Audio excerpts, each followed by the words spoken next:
When the system names him a man, tags his strength as basic human, and lists his talent as absolutely nothing. At the bottom, a cold warning reminds him that he is doomed to die in just 4 days, but then the talent draw spins. Hitting a secret fourth slot, the gift of fate suddenly merges with his chest. A legendary pull, paired with his key of fate, it corrupts his class path into something the system itself cannot read. The kid just broke the game. Unreal, do him a favor, smash that subscribe button and hit like real quick. It helps the channel. Now, let us roll back to where this madness started. Look there, an old wooden bed groans under his weight as Iman slowly wakes up, cursing the noise before he can even blink, but the ceiling above him is completely wrong. It is warped dark wood, full of rotted holes letting thin rays of pale gray light. The whole roof looks ready to collapse on his head if he sneezes. Iman sits up quickly, making the bedboard squeal. Again, panic sets in as he realizes he has absolutely no clue where he is. The space is tiny, barely 6 square meters, and every single inch looks completely worn out. There is just a battered wooden table that has seen better decades. The crooked door is warped so badly that cold drafts whistle through the frame. 2 broken windows frame nothing but pure white. He climbs down, scratches his head, and approaches the table. It is the only thing that matters. 3 mysterious objects rest on the surface, next to a scrap of old withered parchment. It is completely blank. Tempted, he reaches out for the paper, and it reacts instantly. The second his fingers brush it, the parchment leaps up, as glowing alien characters bleed across its surface. Before he can even pull his hand away, it collapses into a blinding streak of light and shoots straight between his eyes. Iman staggers backward, clutching his forehead. In pain, he is about to curse aloud when a soft chime rings inside his mind. A glowing blue screen materializes right in front of him like a hologram. It welcomes him to a deadly game called Lighthouse Survival, explaining that he and all other tower guardians must follow strict rules just to stay alive. The dilapidated lighthouse is his only safe haven, and he is required to upgrade it. The surrounding island is his only source of vital materials. He must develop that area as well. The beacon fire keeps the toxic sea mist away. He must keep it burning all night. The darkness hides terrible dangers. The islands also face extreme tides. When the water recedes, it leaves behind chests and monsters, alongside basic materials. Right now, 3 beginner gifts sit on his table, waiting to be claimed: a random island, a lighthouse, and a unique talent. His first 3 days are a safe grace period with double the chest spawns. Wild sea beasts will not attack him unless provoked. There is only one catch: the monsters guarding the treasure chests will fight anyone who comes too close. At least the weather will remain perfectly clear and sunny. Lighthouse Survival. It is a brutal setup. He has read enough isekai and ocean survival novels in his past life to recognize the genre. But reading about a nightmare and actually waking up inside it are 2 completely different things. Iman takes a deep breath and questions the empty room. He wondered, was everyone on Earth here? The old, the weak, the sick, and the disabled. Every last one of them dragged along for this insane ride. The text faded. A glowing attribute panel quietly slid into its place, listing 5 tabs: attributes, lighthouse, island, inventory, and chat channels. A note at the bottom showed the weather for today: breezy and sunny. It even had a rare weather effect attached. Once the tide went out, his island had a tiny chance of spawning a treasure chest. Each tower guardian apparently had completely different weather patterns. He read that twice. Of course, his starting setup was the rare one. With day 1 beginning, he tapped the personal attribute panel first to see his stats. It listed Yisan, ordinary strength, 0 talent, 0 abilities. At the very bottom, a brutal evaluation flat out labeled him a totally normal human, guaranteed not to survive past 4 days. Talk about a brutal starting countdown. He immediately complained, asking if he was supposed to just keel over. The system screen did not negotiate. Next, he moved on to check the lighthouse panel. It revealed that his current shelter was a white 1-star lighthouse.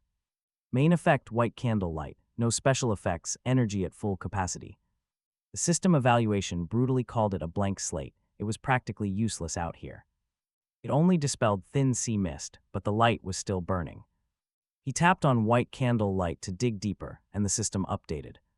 It was a special white 1-star item, dispelling sea mist within a 3-meter radius. This was the lowest grade of lighthouse fire available, easily choked by thick mist. He looked around the cramped room. 3 meters barely covered it. Cozy indeed. He closed that tab and opened the island panel next to see details.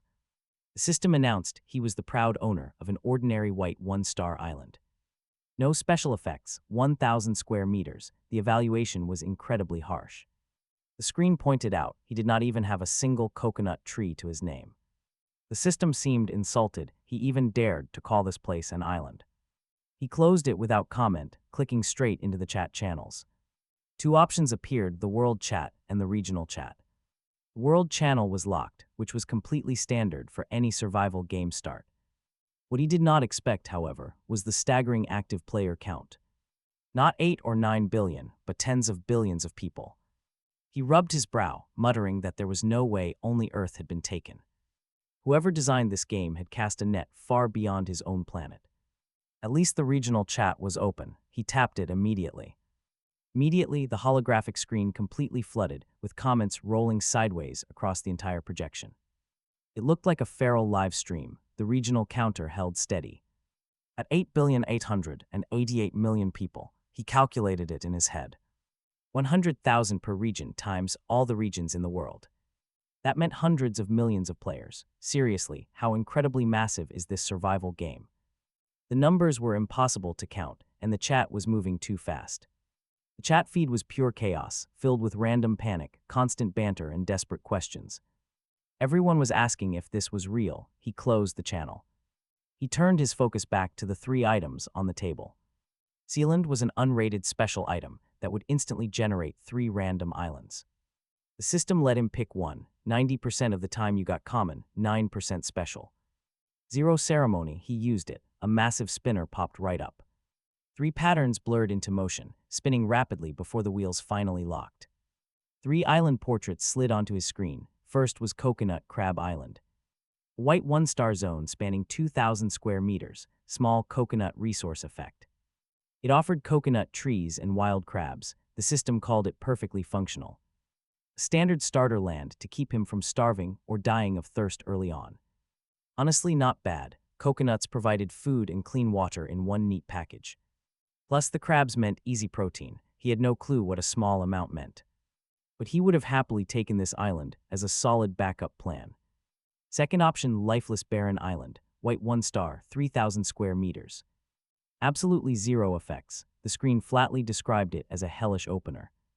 The system literally asked if any sane person would ever choose this place. The image showed nothing but jagged gray reefs and dry, dead soil. Only an idiot would choose that, he muttered, quickly moving on. Third was Tidal Island, white 1-star, 3,000 meters with a unique special effect. The description read, tidal effect doubled, a rare land according to the system. It extended low tide significantly, allowing him more crucial hours to forage. The catch was it also attracted dangerous sea beasts. His eyebrows shot up. He stared at that rare effect. Honestly, how could anyone pass this up? He leaned forward to study the image, noting a sandy beach on one side. A jagged reef field on the other, with some scattered trees in the middle. He locked in Tidal Island instantly. A special pull was a special pull. The system double-checked his choice. The moment he confirmed it, the screen flashed. It reported his starter island was transforming, telling him to wait patiently. Next up was the random lighthouse. 3 rundown structures rolled onto the screen. They sat side by side, completely basic, lacking any kind of extra buffs. They were functionally identical, matching brick for brick with only minor shape differences. It looked like his early island luck had drained his entire RNG budget. He muttered a quick sigh, picked the most decent-looking shape, and confirmed. That left only the random talent. The item description was pretty promising. It would pull 3 random talents capped at a green 9-star tier. The system tip hinted that extremely lucky players might trigger a unique talent. It strongly advised him to grab it immediately if one actually showed up. Taking a deep breath, he activated the draw. The glowing projection flickered. It didn't show 3 talents, it showed 4. He collapsed onto his bed. 4 options meant unique. This was the exact cheat draw he needed. Forcing his racing heart to calm down, he carefully reviewed them in order. Making a mistake here would be a nightmare, pure game-over territory. First was Brute Force, a white 6-star trait boosting strength by 600 pounds. A basic ability, but one that promised a huge advantage early on. 600 pounds of pure raw strength, he muttered. He could crush beasts. That was a solid fallback option. He moved to the second talent. Forager, a green 1-star, granting a 10% chance to double any harvest. He checks out foraging, which comes with some poetic nonsense about having superior souls. Green outranks white on the power ladder, giving it some star quality. But the effect is just a 10% boost, meaning he still searches manually. Brute force feels like a much safer bet, so he shelves the foraging talent. The third is a white 9-star fisherman, the highest on its tier. It grants a summonable fishing rod and at least one guaranteed daily catch. The system jokingly warns that a fisherman never comes back completely empty, even if his catch is a massive sea beast hungry enough to eat him. He appreciates the humor of a guaranteed daily fish, but his focus remains elsewhere. He stares at the fourth slot, the talent he has been holding his breath for. This is the unique pull, the ultimate cheat draw, a genuine gift of fate. The panel lists its rating as unknown, usable only once every single day. It delivers a gift from destiny, which might be free or might require a price. An extra note explains that the skill is too new for the system to rate. It belongs uniquely to him, and the system highly recommends that he takes it. He rolls the name around in his mind, gift of fate, usable once a day. Daily gamble, sometimes it is completely free, other times it has a price. Unknown rating could mean garbage, or it could be totally off the charts. And that system recommendation is basically its own voice telling him what to do. He confirms gift of fate, watching it dissolve and slide directly into his body. The instant it takes hold, he understands exactly how to trigger the ability. But he decides not to test it yet, especially if a price is involved. He wants some actual assets first. Right now, his pockets are completely empty. All he has is a thin linen shirt, realizing nobody actually gave him underwear. Suddenly, 2 chimes echo in his mind. Tidal Island has finished transforming. The system also informs him that the lighthouse upgrade is complete. He looks over and spots a brand new staircase appearing in the corner. It is narrow, built for one person, climbing up to a brand new floor. He climbs up. The second floor of the lighthouse is barely a narrow walkway. It circles around a stone brazier carrying a tiny white flame. From a normal distance, the pale white fire looks like any ordinary flame. But there is no protective glass around it, no shield against the wind. This seems like a serious design oversight from the system interior designer. If the ocean wind gets serious, this flame has no chance. He makes a mental note to upgrade this lighthouse before finding out the hard way. He prefers not to learn that lesson. Instead, he turns his eyes outward. The ocean is vast and unbroken in every direction, a flat sheet of water. A heavy white fog blankets the water, refusing to clear even in daylight. From up here, he can see the entire shape of his new island. The promised 3,000 square meters looks much smaller than the panel claimed. A significant portion is still underwater, leaving only a fraction visible. To the left of the lighthouse stands a small, sparse forest patch. Dozens of skinny trees stand barely 2 meters tall, with no food source. So much for an easy fallback plan. As he walks down, a chime rings. The projection in front of him warns that the tide is about to rise. The tide would recede in 30 minutes, meaning he had to prepare to search for resources. He glanced out the window, noticing the seawater along the coastline had already started, pulling back a few meters, revealing wet sand and rocks hidden just moments before.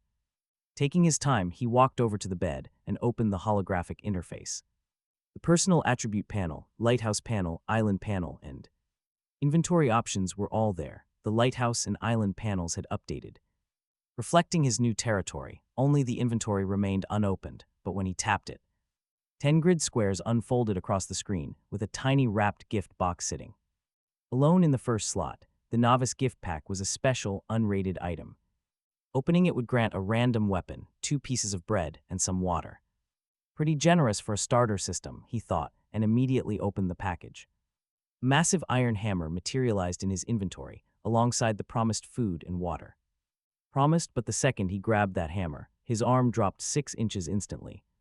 He barely caught his balance, the heavy head almost crushing his foot. It was over 1¼ meters long, weighing as much as a small adult. Description labeled it a white 1-star weapon with absolutely no special effects. Still, it was a solid starter, heavy enough to break down solid rock. It required no mastery, relying purely on raw muscle power. Just brute force and a hammer, he murmured, realizing things could be much worse. Looking out the window again, he saw the ocean tide was already significantly lower. He opened up the regional chat again, hunting for any early hints or advantages. If someone had landed a rare island or a unique talent, they would show off. People always brag early on, and let's face it, he needed to know his competition. The global chat was moving slower now. Scanning the rules, he discovered a catch. Every player got 30 free posts daily, and anything extra required a heavy fee. Left with limited messages, people were complaining out of sheer, helpless boredom. Half of them still could not believe this reality was not just a nightmare. Others were lamenting their useless real-world mortgages that suddenly meant absolutely nothing. Then someone asked why nobody was bragging about their territory. The blunt reply was that almost everyone had rolled basic, ordinary ratings. One speaker casually mentioned their broken arm had healed clean during the transfer. That opened the floodgates. Messages poured in as users realized old injuries were gone. Healed limbs, repaired joints, and perfect vision restored, someone asked about. The children and the elderly, the screen went dead silent, finally. The chilling answer came back. The very young and old were placed into cryogenic stasis. Time frozen, giving them 3 months of safety. The darker implications were left. Completely unsaid, he didn't need it spelled out to feel the chilling truth, but the mood didn't. Stay depressing for long. Someone boasting a rare island quickly derailed the conversation. Soon the chat devolved into typical online posturing, a massive stream of players bragging about arrow towers, showing off weapons, and comparing talent ratings. The boasting only stopped when someone posted a crucial, grounding reminder. The tide was almost fully out, making it safe to scavenge the beach. Provided nobody touched any deep-sea treasure chests, plenty of basic resources. We're waiting for anyone brave enough to step outside. He closed the display, placing the bread and water onto the table, preparing himself for the trial ahead. First, clear the inventory, grab the heavy hammer, time to head out. His lighthouse is tiny. Frankly, who would even rob a guy out here? No thieves around anyway, but the door creaks wide open with a loud groan. He kicks it shut and immediately makes a run straight toward the beach. 3,000 square meters is basically nothing. He crosses it in mere minutes. Soon he reaches the exact spot where the jagged reef meets open sand. He decides to search in a slow circle, no room for missing anything. The coastline is covered in old driftwood and stones of all shapes. They look exactly like the basic resources promised by the system. He grabs a branch and his screen instantly pings, just wood, a basic tier resource. No rating, but absolutely vital for upgrading his lighthouse in the early stages. The stones give the exact same notification, so he quickly walks along grabbing everything he can. He keeps one eye glued to the reef. Tidal Island has a dangerous reputation, specifically for luring deadly sea monsters, but luckily, absolutely nothing shows up. By the time he reaches the end, his spine is screaming in pain. His inventory holds 43 pieces of wood and 24 stones, not a single shell. This must be the newbie protection period at work. He stands and stretches. He turns toward the rocky reef. The beach and reef split the coast completely in half. But deep inside those rocks is where the real valuable items are hiding. Anything brought in by the tide will wedge inside the rocks instead of washing out. This is exactly where the system would hide the best high-tier loot. And of course, it is where any hidden sea beast would wait to ambush him. He rolls his aching shoulders, grips his heavy iron hammer, and steps in. Climbing through the sharp reef is much slower than walking on the beach. He finds wood wedged tight in the crevices, but almost no loose rocks. He keeps moving forward with extreme caution until his eyes lock onto a very strange sight. A black deep-sea treasure chest is jammed tightly between 2 reefs up ahead. Wait an unguarded chest like this. That usually means a hidden monster is waiting. His game chat warned him about guardians, but he scans the area and sees nothing. Absolutely nothing. No crabs, no sea snakes, and no dark shadows underwater. He checks his system weather panel, remembering the note about a rare effect. A tiny rare chance of a special treasure chest appearing after high tide. The pieces click, a special chest. That explains why there is no guardian. He grips his hammer just in case and slowly creeps closer to the chest. Still, nothing attacks. He is completely convinced there is no fight waiting here. Wrestling the heavy chest from the rocks takes a solid 10 minutes of shoving. It finally breaks loose. He lifts it up. The thing is suitcase-sized. The flashing system panel calls it a rare, special category deep-sea treasure chest. It is rated yellow 9-star. The system note says this ranks above blue, which ranks above green, which ranks above white, an incredibly rare find. These special chests are usually lost in deep ocean shipwrecks, almost never ashore. Grinning widely, he drops the rare treasure directly into his inventory. He keeps moving. No way is he opening this until he gets back. He wants the safety of the lighthouse first, after finishing this reef sweep. Just minutes later, he stumbles across a basic wooden box. Inside, more items. He finds apple-sized fruits. The panel labels them 1-star white water apples. They have no special effects, just ordinary, juicy fruits common on most islands. They are barely filling but provide water. He pockets them, thinking of breaking the box down into 2 pieces of wood, but keeping the box intact is much more useful. So he decides to keep it whole. Shortly after that, he spots a sea fish trapped live in a shallow tide pool along the reef. It weighs easily 3 or 4 pounds, which is enough calories to fuel him for an entire day of hard labor. He raises his massive iron hammer and slams it down with all his might. After a few quick splashes, the fish stops moving entirely. He is not just being cruel. For sport, he simply has no idea if fish in this strange world carry venomous spines. And he is definitely not interested in finding out the hard way. The panel identifies it as a speckled sea fish, a 1-star white food source, common in reefs after high tide. With sweet, non-toxic meat, he tosses it into his inventory and keeps moving, but then he hears a low, long hissing sound that instantly freezes his spine. The sound echoes again, and he tracks the source to a massive reef just ahead, tightening his tight grip on the iron hammer as he creeps around the corner to see what lies ahead. It is a massive 1-meter giant crab the color of wet stone, its jointed legs loudly scraping against each other with every single movement, which turns out to be the source of that hissing. And right there, a wooden chest sits in the sand nearby, which easily makes this crab a guardian sea beast by definition. He finds himself wondering how delicious it might taste, just like he always does with crabs. He stares at it, then at his great iron hammer, and silently admits the universe has a pretty wild sense of humor. He could not have asked for a better matchup. After all, hammers crush shells. He is still weighing whether to strike first. Suddenly, a deep voice rolls across the entire sky like a massive system announcement, declaring that Tower Guardian Hang has slain the very first sea beast in this region, earning the first kill reward, a bronze treasure chest, a random ability crystal, and a random blueprint. The booming announcement repeats twice more, which he gathers is a system tradition. He looks at the crab, but it does not look back because crabs cannot easily see behind themselves. In fact, theirs is one of the slowest turning circles in the entire animal kingdom. He creeps around the side while the beast keeps its attention pinned on the chest, planting his feet firmly behind it. He raises the hammer high over his head and slams it down. The massive shockwave running up his aching arms tells him the shell is far tougher than he ever wanted it to be. And for a panic second, he fears he wasted the surprise attack, but then he realizes it cannot pivot. The narrow reef pit it is trapped in is too tight to let it spin.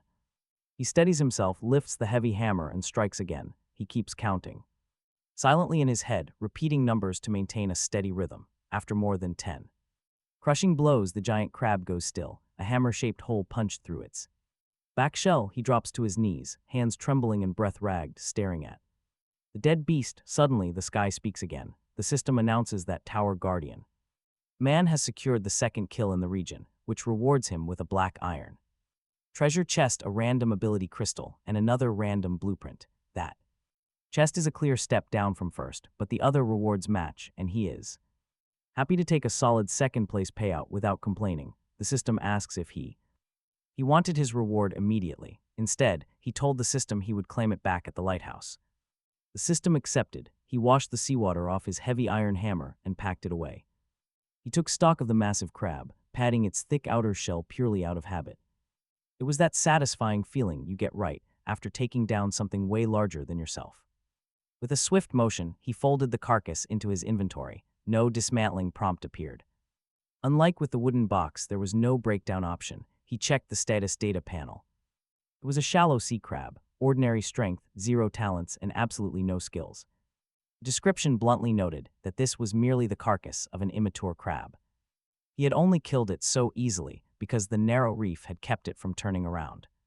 Immature, if this beast was just a baby, the adults would be towering giants. They would easily stand taller than him. He silently hoped its angry parents would not show up. The fragile lighthouse certainly would not survive a head-on clash with those colossal claws. Next was the wooden chest, sitting quietly right where the giant crab had been guarding it.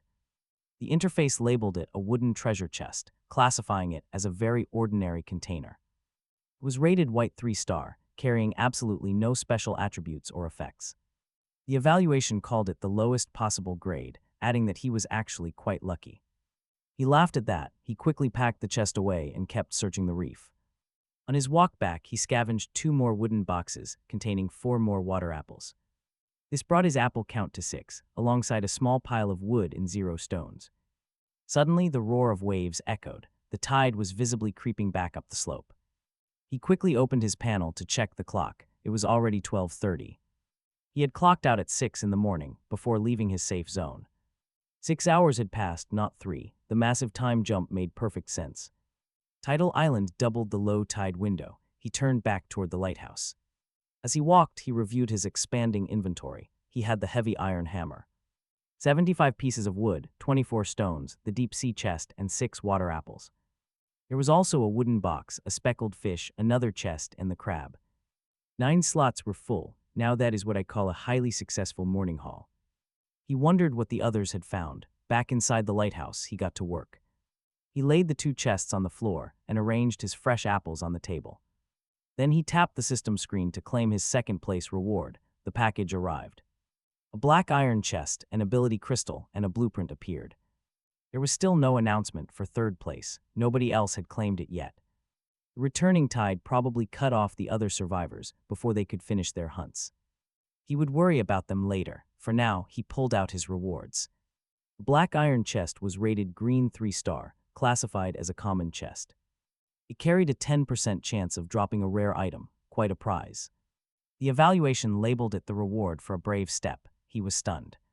Finding an actual special effect on a chest was completely unexpected at this level. He had braced for white grade, not green. He set the chest aside. Next was the random ability crystal, labeled as a special blue tier item. Using it would grant a random ability ranging from green to yellow tier. The system called this one of the few ways to acquire extraordinary power. A white 6-star skill granted massive strength, but green would be epic. Finally, the random blueprint was a blue 1-star item, offering an exceptional crafting recipe. It was a blue 3-star rating, praised as the easiest way to get a rare blueprint. Both prizes sat in the rare tier, meaning that top 3. Finish carried massive weight. He turned to his chests, starting with the wooden treasure chest. The system revealed 13 pieces of wood, along with 3 loaves of black bread and 2 500-milliliter water bottles. His mouth twitched. At that, seriously, a basic white chest only gives basic loot. If a 1-star version was even worse, it would be a pitiful handful of timber and 1 stale roll. He resolved to compare results. On the chat channel later, with 100,000 regional players, someone was bound to have details. Next up, the black iron treasure chest, 3 items dropped from the system: black scale pants, a black iron spear, and 1 loaf of high-quality bread. Those black scale pants counted as green 3-star gear. No special effects, but forged from the hide of a black scale sea beast to easily shrug off the claws of young shallow sea crabs. That is, if his legs could handle the heavy impact. He stared at the crab pincers in his inventory, pictured them snapping his shins, and yanked the armor on. Sadly, there was no instant equip feature. But the moment they slid up, they shrank to fit. The black iron spear was a green 1-star weapon with 0 special effects. It was standard issue.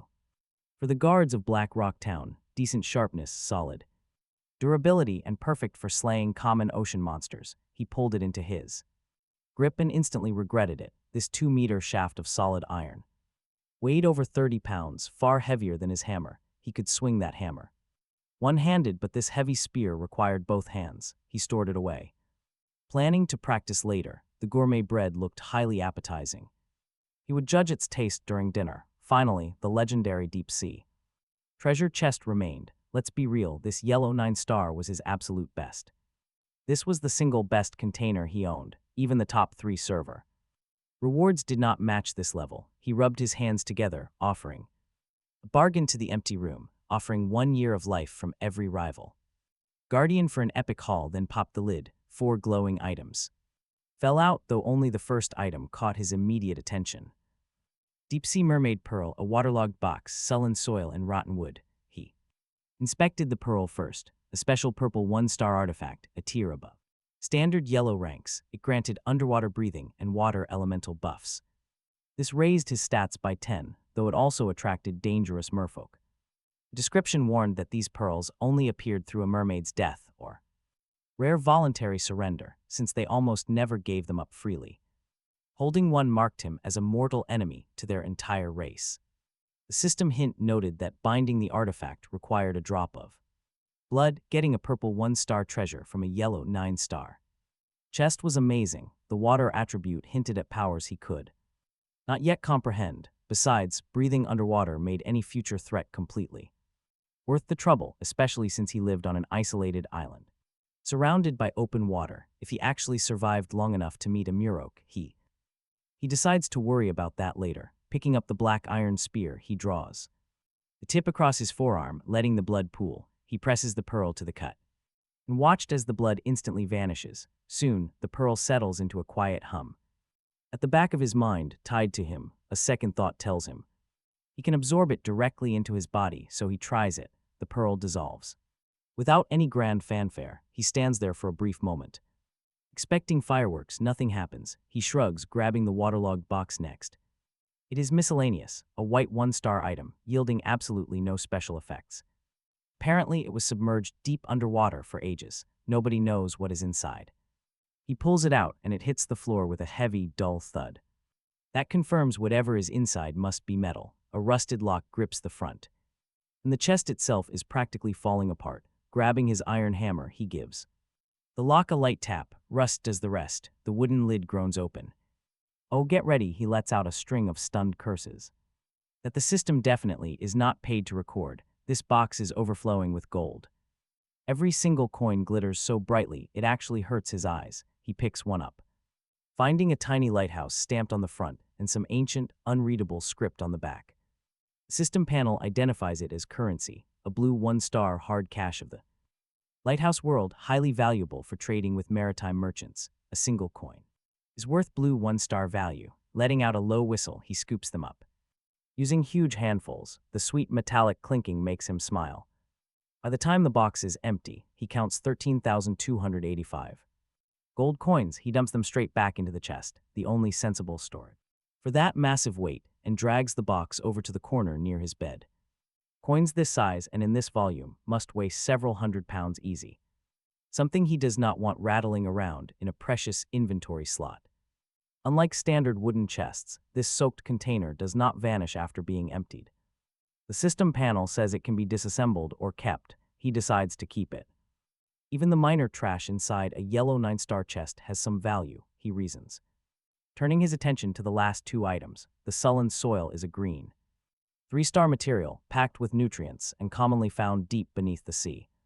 It is an excellent choice for a planting pot. He has 15 pounds of the stuff, so he drops it straight into the wooden box holding his water apples. It settles in perfectly, like the wooden container was waiting for this. Now he has a planting pot ready to go if he can ever find seeds. Whether water apples even have seeds is a puzzle for another time. The decayed wood is pure junk with no rating, just a piece of old ship deck. Washed up from a wreck, he chucks it out the window, clearing his table. Only the main events remain: the random ability crystal, the random blueprint, and a gift of fate. Weighing his options, he decides to open the blueprint first, the crystal second, and leave his special talent activation for last because it might demand a heavy price. He wants to know his budget first. The blueprint goes. And trust me, the system awards him a green 1-star blueprint for toilet paper. It allows his crafting table to finally teach him how to manufacture it. The description happily notes that he can finally stop using branches and rough leaves. Looking closely, he realizes it is a toilet paper blueprint, of all things. He has to admit the market for this will be absolutely massive in a few weeks. But he still does not own a crafting table to actually learn the recipe yet. That makes the blueprint dead weight for now, so he grabs the ability crystal instead. The system grants him a special skill, Ice Crystal Shot. It is a rare blue 5-star skill, it freezes and slows targets. He needs water or ice attributes to learn it. Naturally, these special skills require matching elements. If he had not fused with that mermaid pearl 10 minutes ago, this power-up would be totally useless. Luckily, he now has 10 points of water attribute. Shattering the requirement of just a single point, he immediately uses the crystal.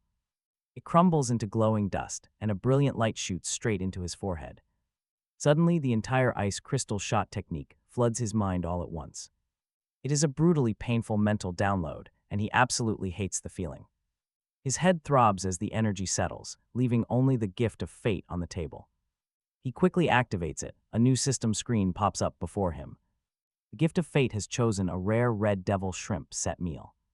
Since the trade requires any seafood item, he does not even hesitate.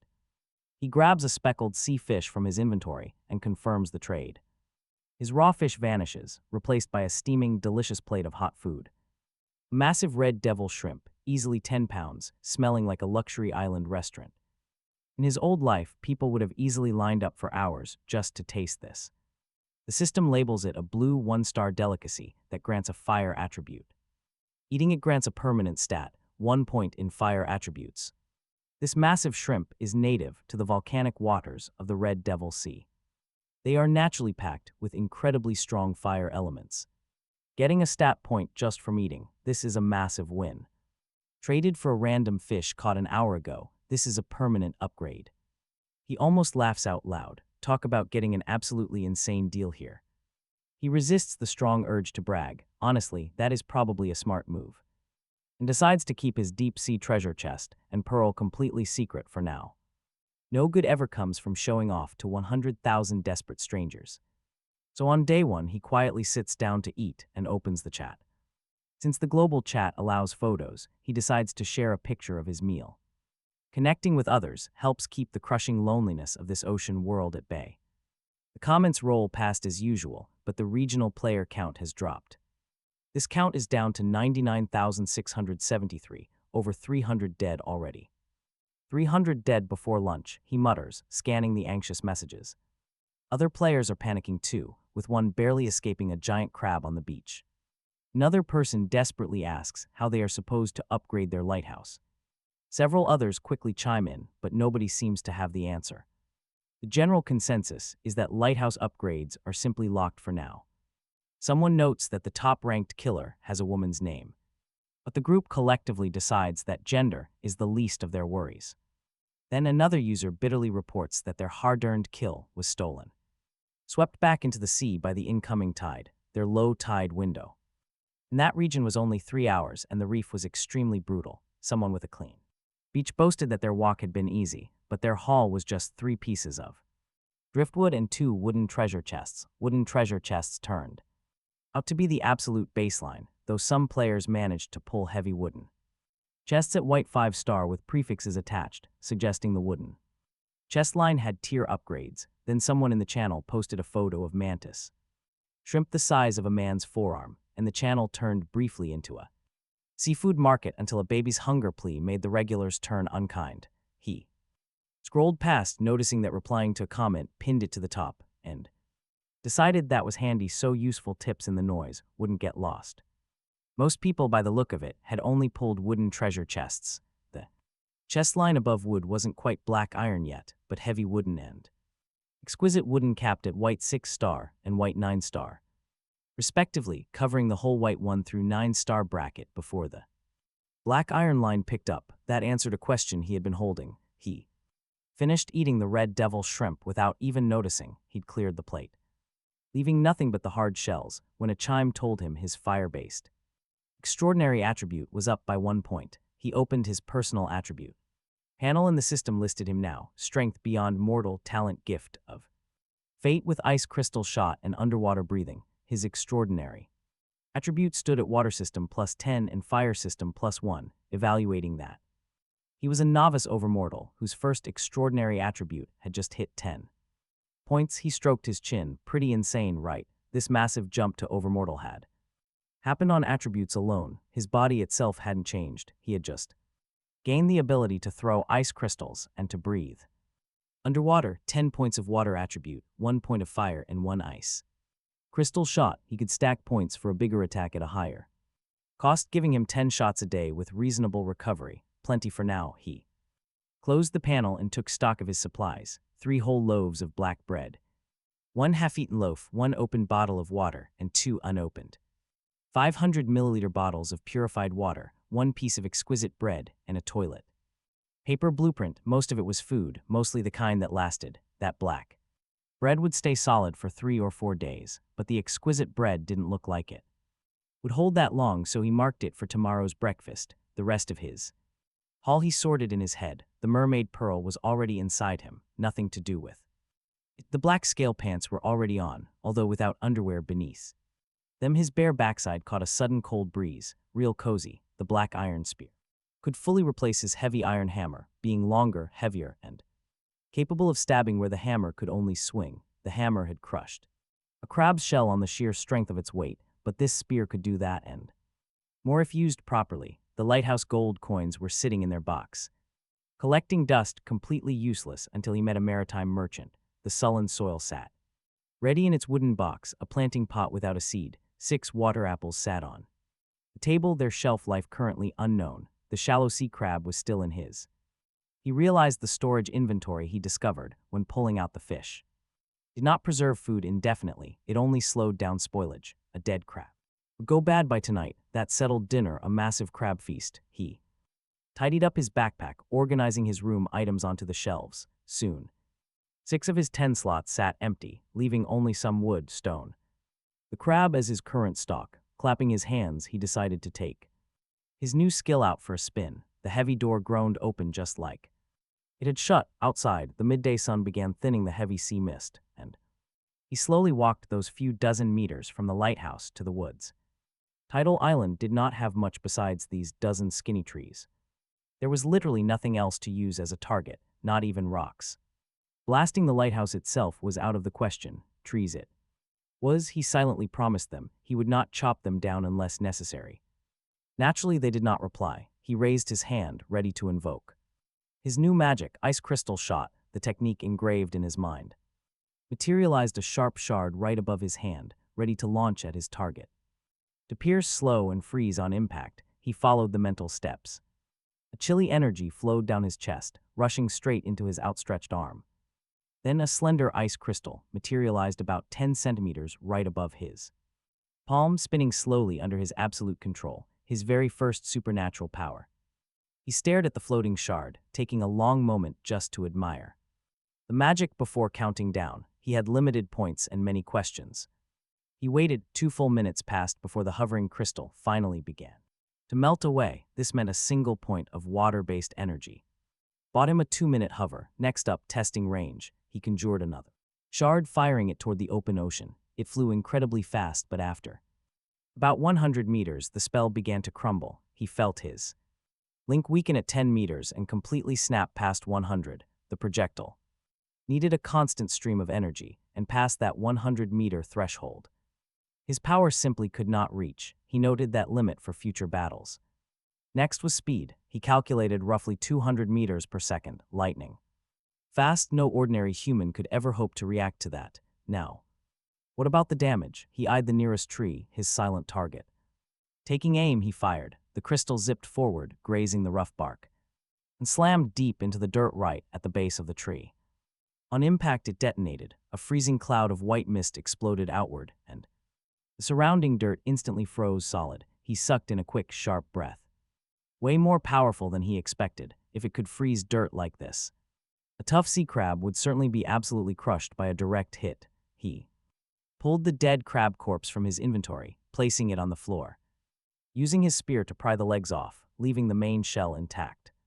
He stepped back 3 meters, conjured another sharp ice crystal, and threw it. From that close, there was no missing. The crystal punched through, detonating instantly, and freezing the entire shell in the blink of an eye. He leaned closer to inspect it, his breath puffing into white mist, tapping the hard shell. The spear struck and the shell shattered. A second tap collapsed the entire body into a small pile of ice shards, frozen solid. Claws and legs attached, they would have shattered too, costing him his dinner. And yet this power surpassed the system description implied. He went back to practicing, and within an hour, his 10 points of Water extraordinary attributes were spent, confirming that extraordinary attributes and extraordinary energy were the same thing. He quickly picked up some dry branches and a handful of leaves, heading back to the lighthouse, knowing those crab legs would need cooking later. Once he was inside, he opened up the chat, and wow, the conversation had completely moved on. A long line of players were asking how to upgrade the ocean lighthouse, with no answers in sight. Some suggested the upgrade system was still locked, which perfectly fit the empty, quiet room he was standing in. Another thread discussed the sea, with one player warning everyone to stay out because the things in the water were way worse than the reef monsters, while someone else admitted they almost jumped right in. Growing up near the coast made him forget this was not Earth, not their home world. A few others asked if the top 3 killers got unique ability crystals instead of normal talents, but nobody would give a straight answer. After that, someone complained about a useless talent that spawned 1 piece of black bread daily, though another player quickly argued that guaranteed daily food is a lifesaver. The first guy admitted his other options were even worse. Then, a player with a green 1-star talent bragged that hers produced random fresh food daily, posting a picture of some sweet cream bread. Honestly, the chat went almost poetic about how simple bread they once ignored had suddenly become the ultimate luxury food. Next, the discussion drifted to whether the global population of tens of billions meant multiple planets, wondering what foreign life looked like. Some joked, some did not. Suddenly, a sharp chime cut through, and a system prompt told them the tide would recede again in 30 minutes. The whole channel immediately exploded with people declaring they would fight for third place. This sudden broadcast ruined any plans of secrecy, and the angry complaints made it clear that many had hoped to slip away without alerting their rivals. One player complained that midday tides made no sense on their home planet, but another reminded them that this was a totally different world. Survivors immediately started listing items for trade. The race for that third spot, which offered a random ability crystal and a blueprint, was officially on. He checked his timer, seeing it was past 3 in the afternoon, while his water energy had slowly recovered by 2 points, working up to roughly 1 point every hour. He grumbled that this recovery was painfully slow, knowing a faster method had to exist somewhere, but he let it go. Those 2 points meant 2 more crab hunts, setting his immediate limit. He headed straight to the reef field. Had proven to be the best hunting spot before, packed with sea creatures. This was his start. The seawater pulled back. As he walked, a number of small fish were dragged with it, but he let them slide. He let them go without wading in after them. Even with underwater breathing, the sea was risky. The ocean remained a complete mystery, and the shallow sea crab had shown him that everything lurking underwater was likely far bigger than what crawled onto the reef. This same crab he had trapped and killed in a pit would completely dominate its home territory. In the open water, he would be the meal, unless he saw a chest being dragged back out by the tide. He searched the reef, finding absolutely nothing for half its length, only stray pieces of wood, 0 chests. He complained aloud that the system had promised double chest spawn rates during this critical newbie period. He asked the empty air if this terrible luck was on him. He had only found a single deep-sea chest so far, wasting his day 1 luck. By the time he finished, his wood count had climbed from 88 to 134, 46 pieces of wood, still no chests. He sighed and turned back toward the beach. The moment he stepped out of the reef onto the open sand, he froze in his tracks because a giant mantis shrimp was waiting on the other side of the chest, slowly circling the treasure. This beast was over 1 meter long, glossy, segmented, and moving slowly. It circled the wooden chest in the sand like a guard on patrol. This was the second guardian sea beast of the day. He stopped and watched it closely. Recalling everything he knew about its kind, its speed was not the issue. But those scything claws looked sharp enough to effortlessly slice through flesh. A single landed swipe would easily tear him completely open from his collarbone to hip. The giant mantis shrimp spotted him the instant he cleared the reef and dropped down into a low fighting crouch with its front limbs cocked. Those scything claws were held out ready, looking like a pair of folded straight razors. He had not stepped into its 3-meter ring yet. As long as he held that line, it stayed on guard instead of charging. He heard the sharp clack of its claws snapping together, rolling across the sand in a steady warning. He thought back to every nature documentary he had ever half-watched on this beast, remembering that those front limbs were among the fastest in the world. That meant he had absolutely zero confidence in his own ability to dodge the first strike.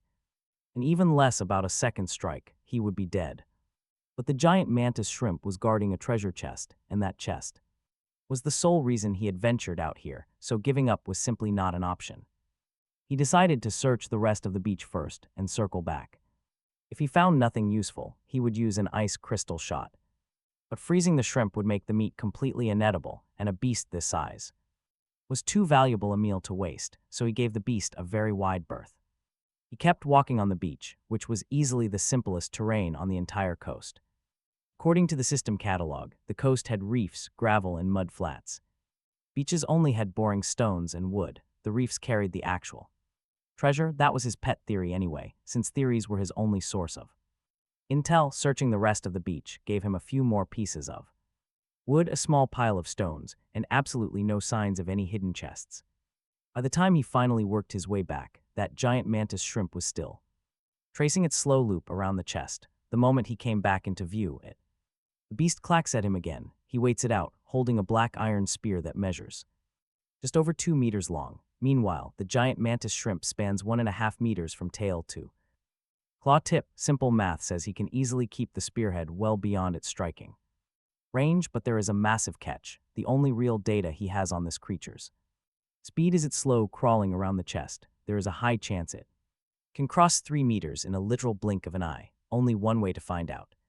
Test the waters. He raises the black iron spear, aiming the sharp tip dead center at the giant mantis shrimp, and slowly steps forward, the tense clacking gets louder and louder. The moment he crosses that 3-meter boundary, the shrimp lunges in a low, direct charge, and the black iron spear punches clean through its body, heart, lungs, or whatever organs a giant shrimp has. The weapon tears right through them. The creature's own charging momentum slides it further down the shaft. Now he stands there with 30 pounds of heavy iron and 1.5 meters of skewered seafood dangling off the end. He looks a bit ridiculous. Good grief, he thinks. It literally just ran straight into the point. His mouth twitches, letting go of the shaft. The shrimp crashes heavily onto the sand, struggling against the heavy weapon that has pinned it to the earth. After a few painful moments of twitching, the giant mantis shrimp finally dies. He stores the carcass in his inventory, cleans the spear, packs it away, and heads over to the chest, grumbling that this fight gave zero sense of achievement. Meanwhile, 100,000 other players are desperately fighting their own ocean monsters to claim the third-place reward, if they could.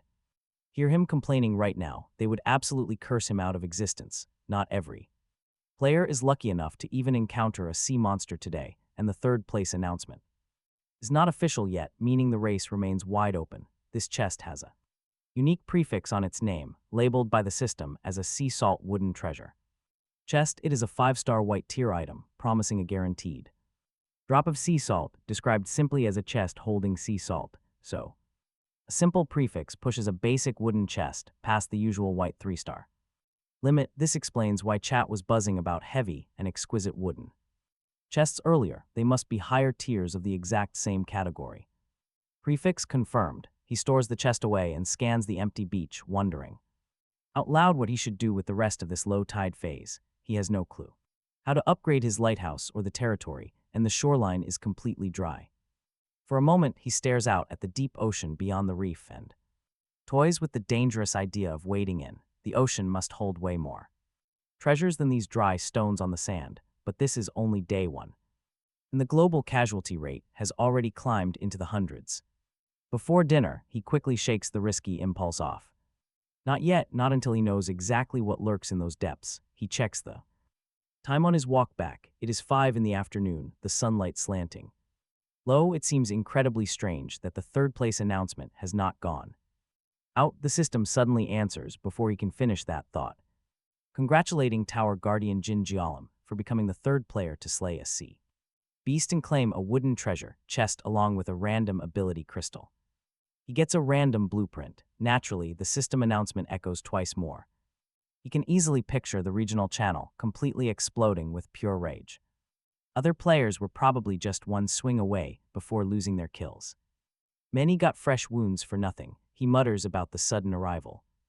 Jingyalim walked right in. He wonders what skill the third-place crystal grants. But without an extraordinary attribute to anchor it, the prize would just sit on the table as a completely useless paperweight.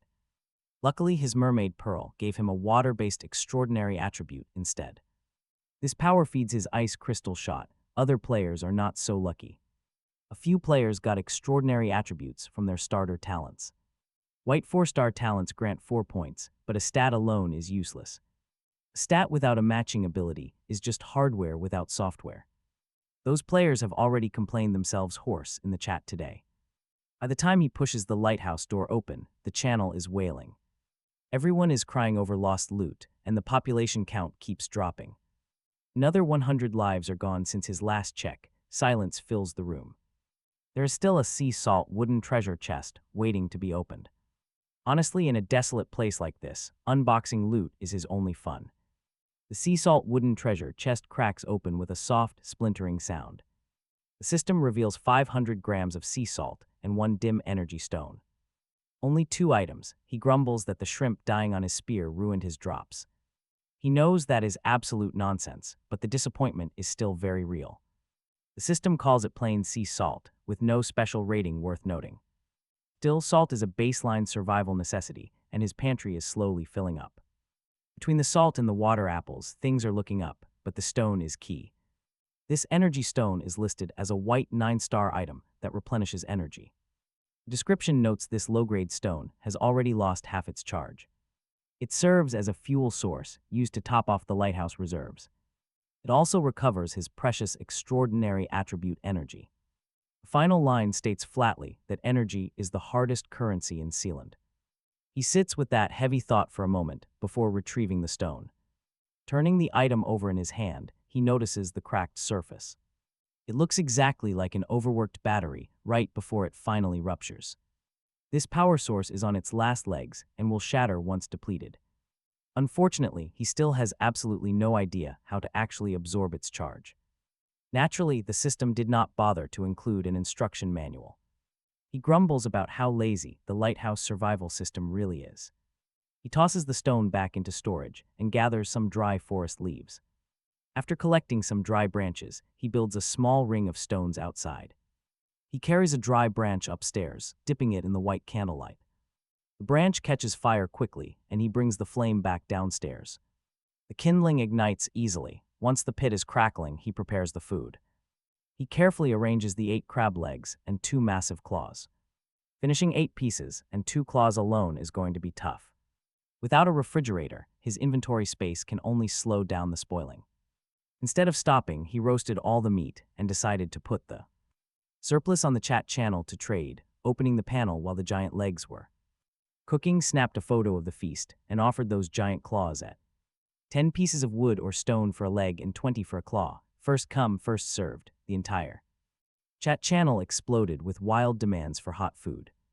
Others fawned over the second-ranked big shot, asking if he was taking on any new sidekicks, while a third player recognized the catch as a shallow sea crab. He even went on to explain how a regular player managed to fully outplay a juvenile shallow sea crab, chasing it around a reef until it foamed. By the time he actually finished bagging up all his cooked meat, the legs were gone. The claws were sold out too, sparking a wave of loud complaints from latecomers left with absolutely nothing, though his inventory now surged by 60 wood and 30 stone after a few minutes of trading. That brought his total to 274 wood and 142 stone on his running ledger, finally sitting down as he set aside a leg and claw for himself, chewing on the meat while sea mist rolled in. Watching the sun lose its vibrant color, by 6:30, night was 30 minutes away, and the thick mist was climbing the slope toward his shelter way too fast. He gathered the remaining cooked food off the ground outside, throwing the legs and claws directly into the cabin and secured the warped door, knowing a drafty barrier was still better than an open threshold. At exactly 7 on the dot, the sun vanished as if someone flipped a giant power switch, plunging his entire world into pitch blackness in a heartbeat. Instantly, the second-floor brazier suddenly roared to life. Flooding the room with a soft, comforting wash of clean white candlelight, he exhaled a shaky breath he did not realize he was holding, because that absolute darkness was heavier than he cared to admit. fear of the dark is older than human. Language and this lighthouse survival game built its rules on top of that fear. He climbed the stairs, finding that the white candlelight had expanded to fill the entire brazier, burning as a meter-wide flame that no normal wind should ever have been able to extinguish, though the complete lack of any protective glass shield around it was a major issue he wanted to complain to the system designer about. At some point, outside the walkway, the thick white mist was already pressing directly on the railing, swallowing the world. The 3-meter radius of the white candlelight held the mist back, keeping the lighthouse a tiny bubble of safety in a gray sea. Walking downstairs, he saw that the outside bonfire was completely engulfed in mist, the weak firelight barely making the creeping fog glow faintly. He was turning back to his wooden table when a sudden, creepy dark shape flickered across his view through the door window, and the flames in the pit died instantly, snuffed out like a candle. He quickly snatched up his black iron spear, his entire body going rigid as his eyes locked on the door.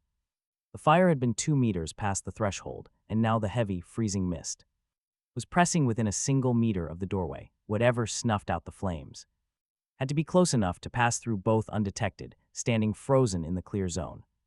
His palms were slick with sweat, eyes locked onto the warped wooden door. For 10 agonizing minutes before he finally dared to lower his weapon, nothing hit the door, no impacts, no claws, no breathing. He finally let out a ragged sigh. He slowly put the spear away, muttering that he needed to find an item that granted immunity to whatever the hell that had been. He crossed to the window, slid it shut, and only then felt the room come back to something like ease.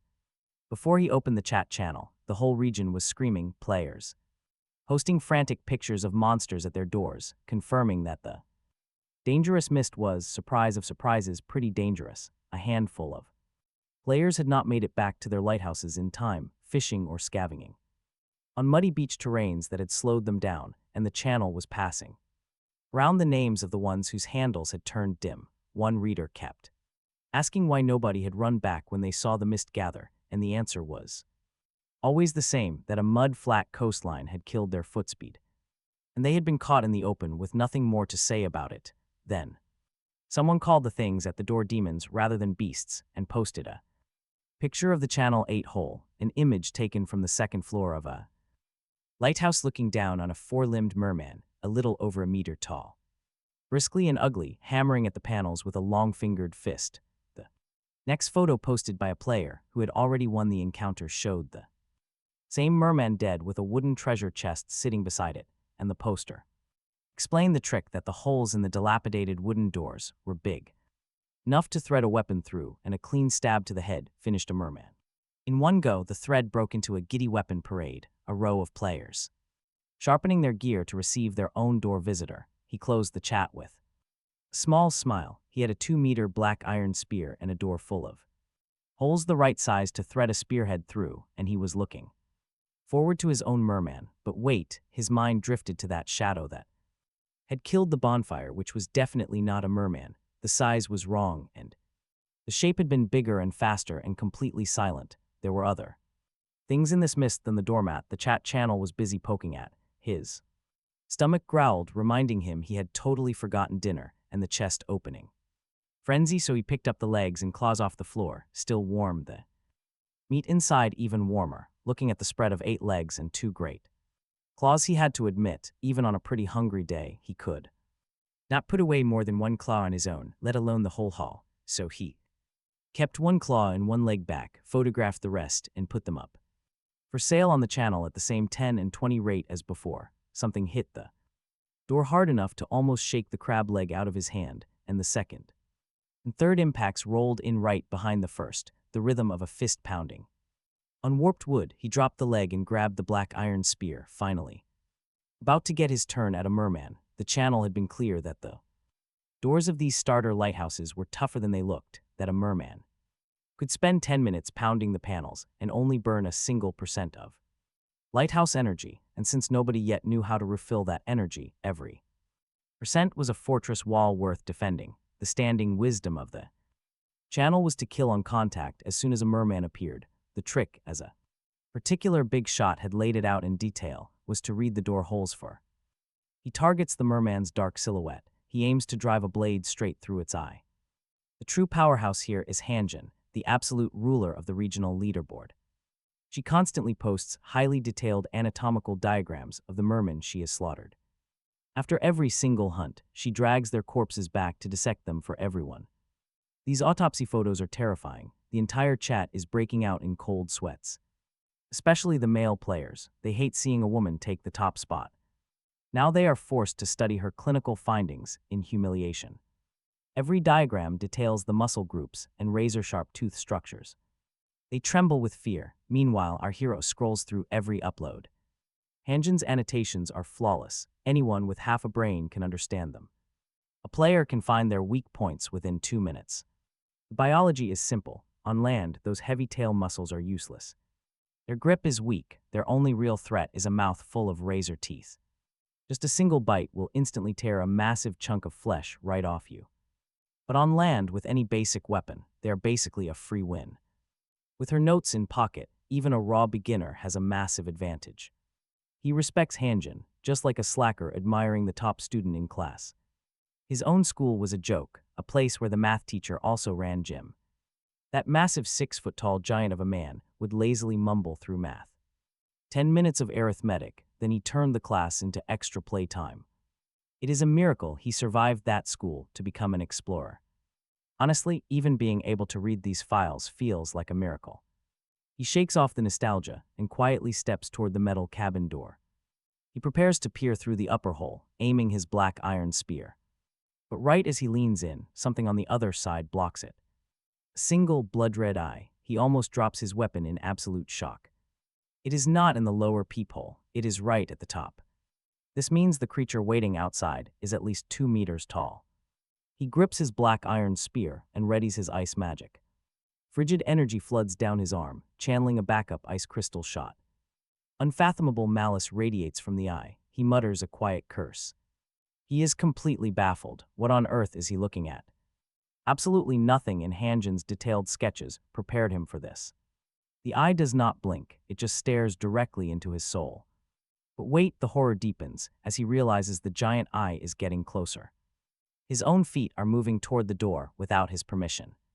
He tries desperately to look away, but his entire body is completely frozen in place.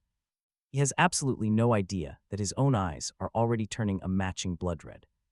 This psychic dominance is forcing him to mimic the monster's face. All he knows is that this hypnotic gaze is pulling him in like a fish. Suddenly, the heavy tip of his 2-meter black iron spear slams into the wood first. The sturdy iron shaft acts as a perfect physical brace. His next involuntary step presses the weapon hard against his own chest. He gasps in relief, incredibly lucky that the spear is serving as a leash. He is deeply grateful for 30 pounds of iron and his fast reflexes. His body moves against his will, but his mind remains his own, at least for now. He tackles the problem the only way he can, if this control relies on eye contact, then breaking that gaze has to snap him free. The system panel is a projection he can summon right before his eyes, if he can throw it. Up as a shield, he might block their gaze and break loose. He reaches for the panel. The system pings, detecting a tower guardian under mental control, and flat out denies his request with a polite warning about restrictions. The rule exists to stop tower guardians from using mental control on others. Just to make a quick profit, he curses the system under his breath, wondering who in their right mind treats a monster like a player. But while his body is forced to march toward its own doom, held back by a single eye behind a door, his grip is failing fast. His feet keep pushing him onto the spear, bending the shaft against his chest. 1 more minute and his fingers will slip, letting the heavy door swing open wide on its own. Suddenly, the system pings with an incoming private message, and he almost weeps with relief at the option. A private message means a whole new window will open, a window the system is willing to display even during mental control. He screams yes in his mind as loudly as he has ever screamed before. The panel flashes open right before him and blocks the gap in the door like a curtain. He collapses instantly, his muscles finally letting go. His knees hit the wood as he gasps for air. He sits there on the lighthouse floor, staring blankly at the chat window until his vision finally clears up. Whoever sent this message, whoever this absolute legend with the message is, he owes them big time.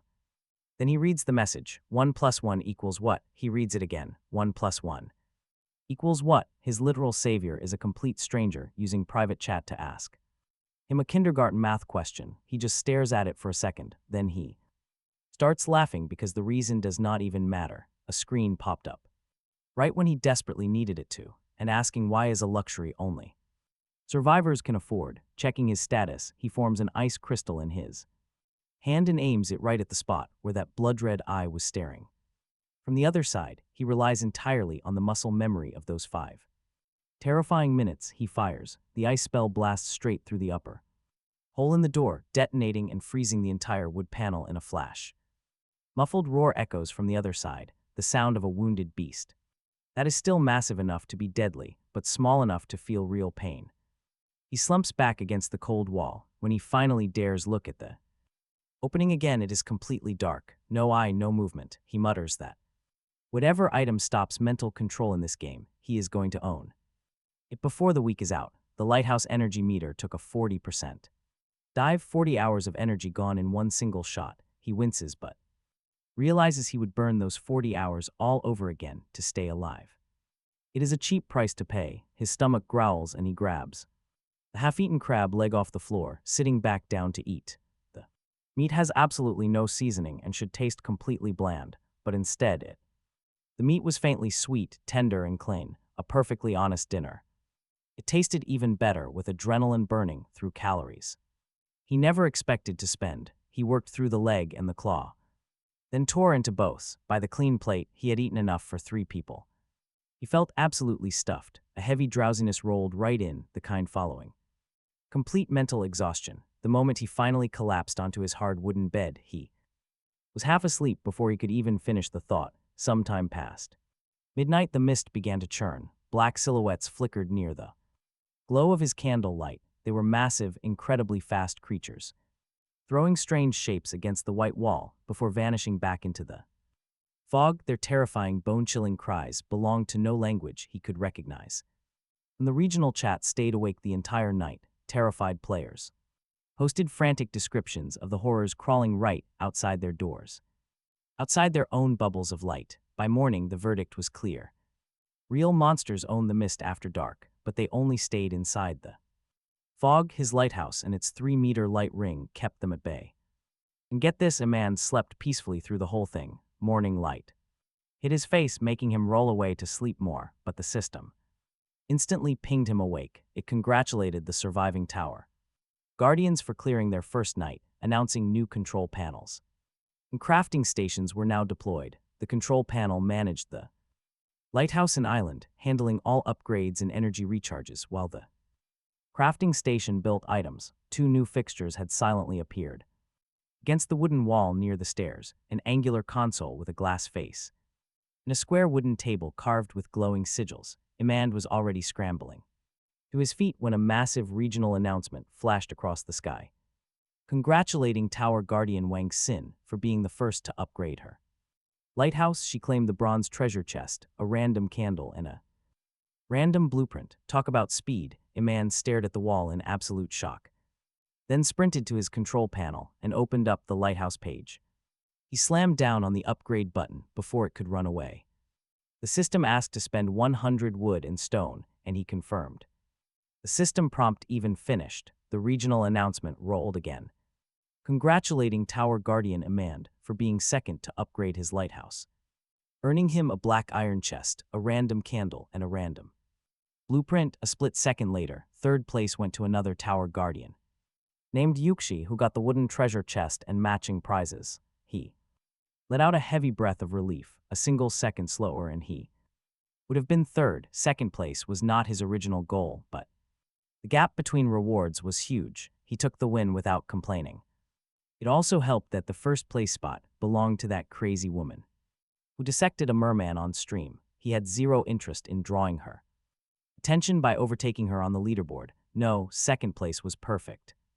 Out of sight but still in the money, he opened up the lighthouse panel, white 2-star, same candle light, no special perks and energy fully restored. He spent 200 wood and 200 stone to upgrade, making the lighthouse look quite a bit sturdier and far less drafty now, since a huge chunk of those holes And the walls and doorframe had quietly sealed up. Another upgrade or two would completely seal the room. Best of all, his energy bar fully reset upon the upgrade. That was 40 hours of energy refunded for just 200 raw resources. Useful. Info for later. He opened the sea land page. Title Island, White 1 star 3000 meters, boasting a special title effect that doubled rewards. Upgrading it required 1,000 stone, 10 times the lighthouse's stone cost. He whistled and closed the page. Crafting station opened to reveal two choices: basic furniture crafting and blueprint crafting. The basic furniture catalog offered him wooden beds, wooden chairs, and wooden tables at 1 wood piece each. Every item was a massive upgrade over the warped junk currently sitting in his room, so he queued a new wooden bed, wooden chair, and wooden table for 3 wood total. Half an hour per piece, the system told him. He exited and opened blueprint crafting, which was completely empty by default, save for a small slot on the table surface that was sized perfectly for a blueprint card. He slid the toilet paper blueprint into the slot. Suddenly, the crafting station chimed to ask for confirmation to record, which he gave. The recipe slotted directly into the menu as white 1 star toilet paper, costing 1 wood per pack of 20 sheets. The system evaluation cheerfully noted the product was clean, hygienic, and all natural, and silky smooth. He dumped his entire stockpile of 174 wood into the queue, the station ticking off 1 pack every single second. He just sat back and laughed at the ridiculousness. Toilet paper, of all things, actual toilet paper. Believe it or not, he was about to completely dominate the market with this basic necessity.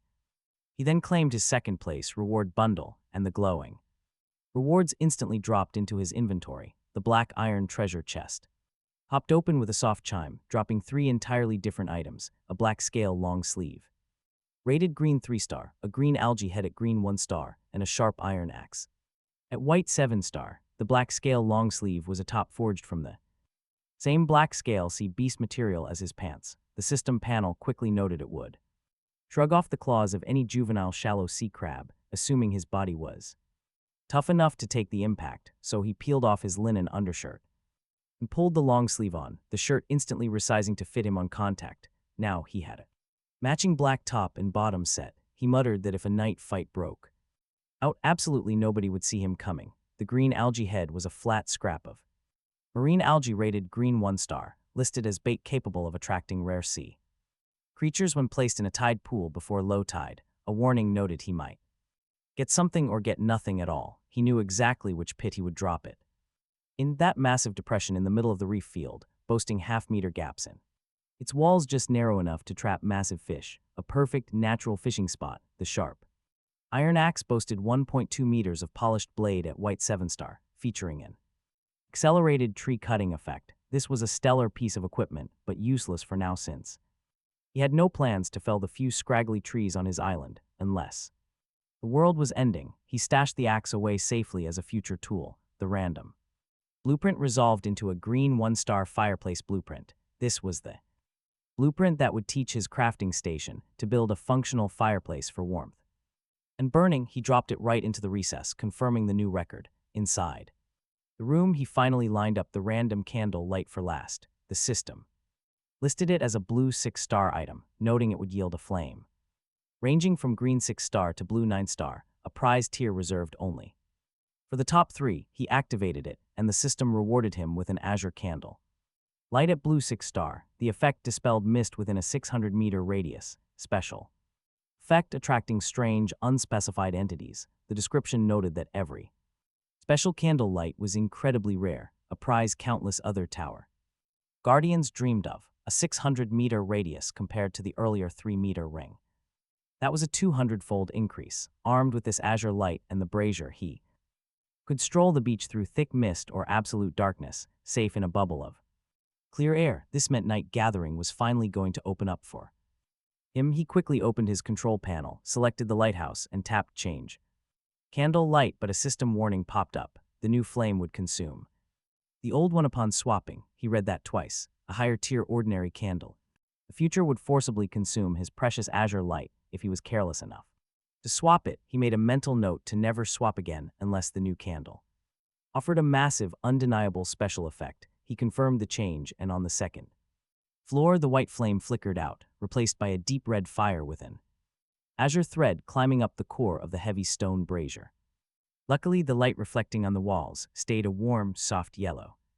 If it cast a blue glow, the lighthouse would have looked like a haunted aquarium. When he headed back downstairs, his crafting station was finally done processing half the toilet paper queue, packs piled into the output slot.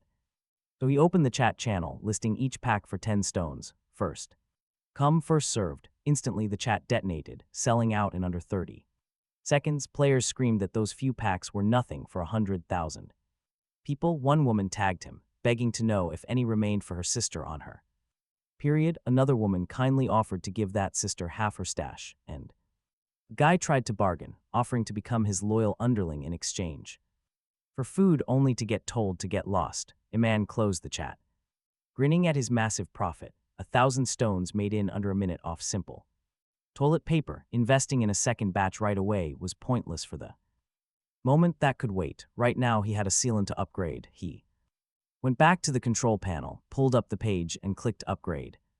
Using the 1,000 stones he just made, suddenly a massive global announcement echoed through the region, congratulating Tower Guardian Iman for being the first to upgrade his sealant, earning a bronze treasure chest, a random trait, and a random blueprint. He almost cheered. But then a second announcement flashed, congratulating Tower Guardian Sin for taking second place on the sealant upgrade with a black iron chest, a random sealant trait and blueprint. Iman stared at the announcement in absolute shock. How in the name of the deep blue sea had Sin produced 1,000 stones before he had even finished his auction? He had been the only player in the region with currency, those gold coins from the yellow 9-star special chest, and they were useless without a merchant to spend them on. Huang Xin had either pulled those stones from an ability, a talent, or some hidden mechanic that the rest of them knew nothing about. He shook his head and muttered that he was not going to lose sleep over it, since first place this round was his. The bronze treasure chest clicked open, dropping 2 items, a cream strawberry seeded green 6-star and a blue 1-star furniture upgrade card. He frowned at the small loot, since 2 items was lean, but chest drops always varied, and he had won first place either way. The cream strawberry seed was a soybean-sized pellet that grew into sweet, cream-flavored strawberries.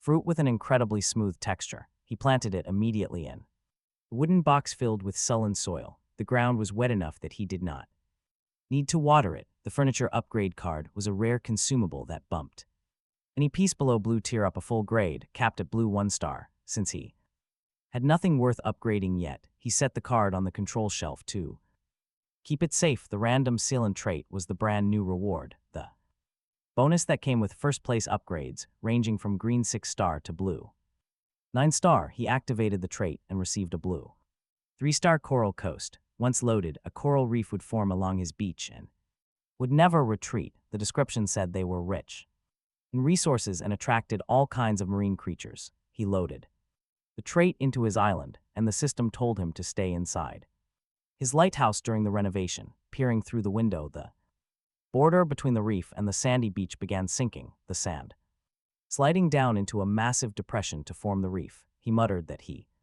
had not expected the coast to sink instead of rise, then turned away. The random blueprint came last, an exquisite single bed rated at green 9-star. The description called it a single-use blueprint with preloaded materials: 20 pieces of rest wood, 10 cotton, and 1 ice spirit silk. On use, he would receive the bed itself from this preloaded recipe, essentially handing him a green 9-star bed on a silver platter. Perfect. He activated it, and the exquisite single bed appeared in his inventory, a clean piece of furniture far better than the wooden bed currently being crafted. On his crafting station, he ran over and canceled the wooden bed before the 30-minute timer finished. Luckily, he had queued a wooden chair first.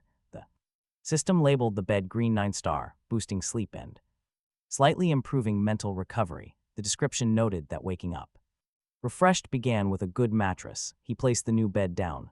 The sheet was crisp white, cool to his touch, and comfortable when he tested it out by lying down. Finally, a bed fit for a human. He closed his eyes for a moment in absolute bliss, then he opened them, looking up at his slightly improved ceiling, deciding he might as well activate his gift of fate. While resting, the screen popped up. Gift of Fate had chosen 10 days of lifespan for absolutely zero cost. He sat up so fast he nearly cracked his skull. On the ceiling, seriously, 10 free days of life without any catch at all. Completely free of charge, since the dawn of time, every great ruler and alchemist had killed themselves just trying to buy more time, but his talent was offering 10 extra days simply for activating it. His eyes practically popped right out of his head. Sure, 10 days felt like nothing since he was only 23 years old. And 10 days at the end of a normal life was basically just a rounding error. Still, 10 free days was 10 free days, if his gift of fate talent kept offering this kind of massive benefit. Then the moment it decided to give him a year or 10 years or even a century, this power would pay for itself 1,000 times. Over, he confirmed the choice and the screen dissolved. No wild flashes, no dramatic sound effects. Those 10 days just merged into him like they had always been there. Talk about a system giving out a massive, god-tier reward with absolutely zero dramatic flair. He sat up, swung his legs off the bed, and figured he would brag about this incredible milestone to exactly nobody. A notification chimed. The tide was 30 minutes away from receding. He quickly pulled up his screen to check today's weather. Sunny and breezy, with a normal weather effect. More wood would wash up once the tide receded on his shore. He noted the ordinary effect, knowing more wood would wash up soon. He closed the screen and grumbled that the system had given him a garbage effect. Then he turned for the door and immediately tripped over something. A wooden treasure chest was sitting on its end, right at the door like a polite delivery with no note attached. He scratched his head and connected the dots. Last night's creepy eye at the door had mind control. Merman usually dropped wooden treasure chests on death, and the global chat confirmed that any sea beast dying near the lighthouse would leave its loot on the porch. Even though the creature he had frozen solid was not a merman, the rules still applied. He grinned and tapped the chest. A single coconut bread dropped into his inventory, and the chest vanished. That brutal mind control monster had nearly killed him, and he had spent 40 hours of lighthouse energy and an ice crystal shot to defeat it, and the chest had rewarded him with exactly one white 3-star ordinary coconut bread. It was filling, slightly more interesting than black bread, and had no other special effects. The universe decided last night's panic attack was worth exactly breakfast. He ate the coconut bread on his way out, chewing slowly, with the exact same expressionless patience the system had dealt him. The coral reef had finished forming overnight. The intersection between the reef and the beach was now a pool several meters deep, filled with water and ringed with fresh coral and fan, antler, and brain shapes that swayed gently back and forth with the current. Seeing fish already swimming through the new coral was a pleasant surprise, since the reefs were barely a day old, but tiny marine life had drifted in. Rapidly across the reef, tiny crabs were scurrying alongside small shrimp and small fish. In a few more days, finding food would be the easiest of his problems, though in these early hours, scarcity was still the absolute rule. The tide receded right on schedule, and the coral area held its water instead of draining. Just like his trait description had promised, he stepped out into the reef field and, within 2 steps, he spotted a fresh pile of wood. Talk about a boring job well done. By the time he crossed the reef to the beach, he collected 67 pieces of wood, along with 2 more wooden treasure chests. The beach yielded another discovery right away, a chest-sized item that was not a treasure chest at all, but a completely empty sea. A beautiful shell stands 2 meters tall, its single valve as wide as he is. He knocks on it. The shell is thick, labeled as a green 4-star falling star sea material. There is no special effect, just a description that this is an old discarded falling star shell. Placed near the water, the shell has a chance of attracting wild hermit crabs. It also serves as a crafting material. He immediately imagines a massive hermit crab fitting inside. He shudders. After all, the shallow sea crab and giant mantis shrimp they met were only juveniles at over a meter long. Hermit crabs on that same terrifying scale would be the size of apartment buildings. Still, he packs the shell away because anything green and 4-star is worth keeping. The rest of the beach is the same story. Plenty of wood, barely any stone, and absolutely no treasure chests in sight. He mutters that his daily luck must have hit a cap, then walks to the edge of the coral zone. The water is 3 meters deep, and he crouches at the edge, weighing his options before committing to wade right in. This coral zone is on his own territory. The newbie protection period guarantees that the sea beasts here will not attack without provocation. Besides, his underwater breathing ability is totally wasted if he never uses it. As for that creepy night merman, it was a creature of mist, not a sea beast. the safety rules probably do not cover it. He steps off the edge, the cool water closes over his head, and air fills his chest as easily as if he were standing on dry land, the deep sea. Mermaid Pearl is definitely doing its job. With his very first kick, he realizes he is actually stronger in water than on land. One simple push propels him 3 meters forward. He turns this incredible new sensation over in his mind. The water-based attribute might be granting a major baseline boost in any aquatic environment. Or maybe it is the Mermaid Pearl itself. Either way, it definitely works. The combined effect means that in this coral zone, his agility completely outclasses any of the small marine life around him. He swims through the area in a slow loop. Taking his time to look, the coral is bursting with every vibrant color imaginable. Beautiful but useless. No wood, no stone. 2 wooden treasure chests sit on the seabed without any guardians. Free loot, which he quickly packs away. His island has gained 1,000 meters from the upgrade, bringing the total to 4,000 meters. Still tiny.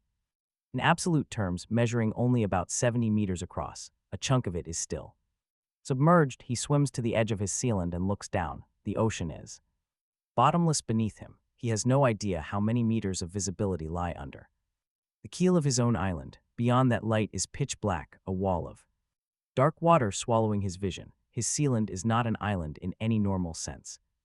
It is just a flat raft of land, suspended above the ocean with absolutely nothing supporting it from below. Honestly, that visual of 100 giant beasts looking up at him from that blackness pops into his head. He sucks in a deep breath that, thanks to the pearl, does not even cost him any oxygen. He swims back to the shallows so fast that he leaves a wake. The deep blue can keep its secrets. That is tomorrow's problem. Back at the surface, he climbs out and wipes his face and checks his inventory. 2 wooden treasure chests, the falling star sea shell, a couple of empty wooden boxes pulled from the reef, plus some wood and stone, a solid morning's haul. The coral area definitely saved the day. Without it, he would have returned from this tide with absolutely nothing. He climbs up to the He opens 2 wooden chests inside the lighthouse, a white 2-star and the other a white 1-star, the very bottom tier. They reward him with a bottle of purified water, 2 pieces of black bread, and a plain white 1-star dagger.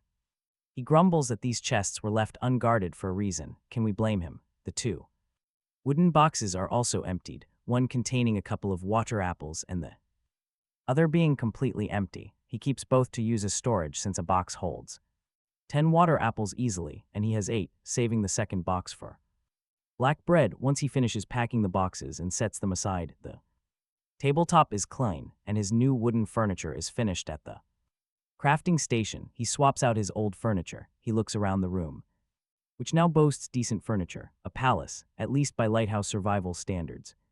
Next, he queues his entire wood supply at the crafting station to make toilet paper. That means 138 packs by sundown, with half going to the market for more wood and stone. His next sealant upgrade is fully profunded.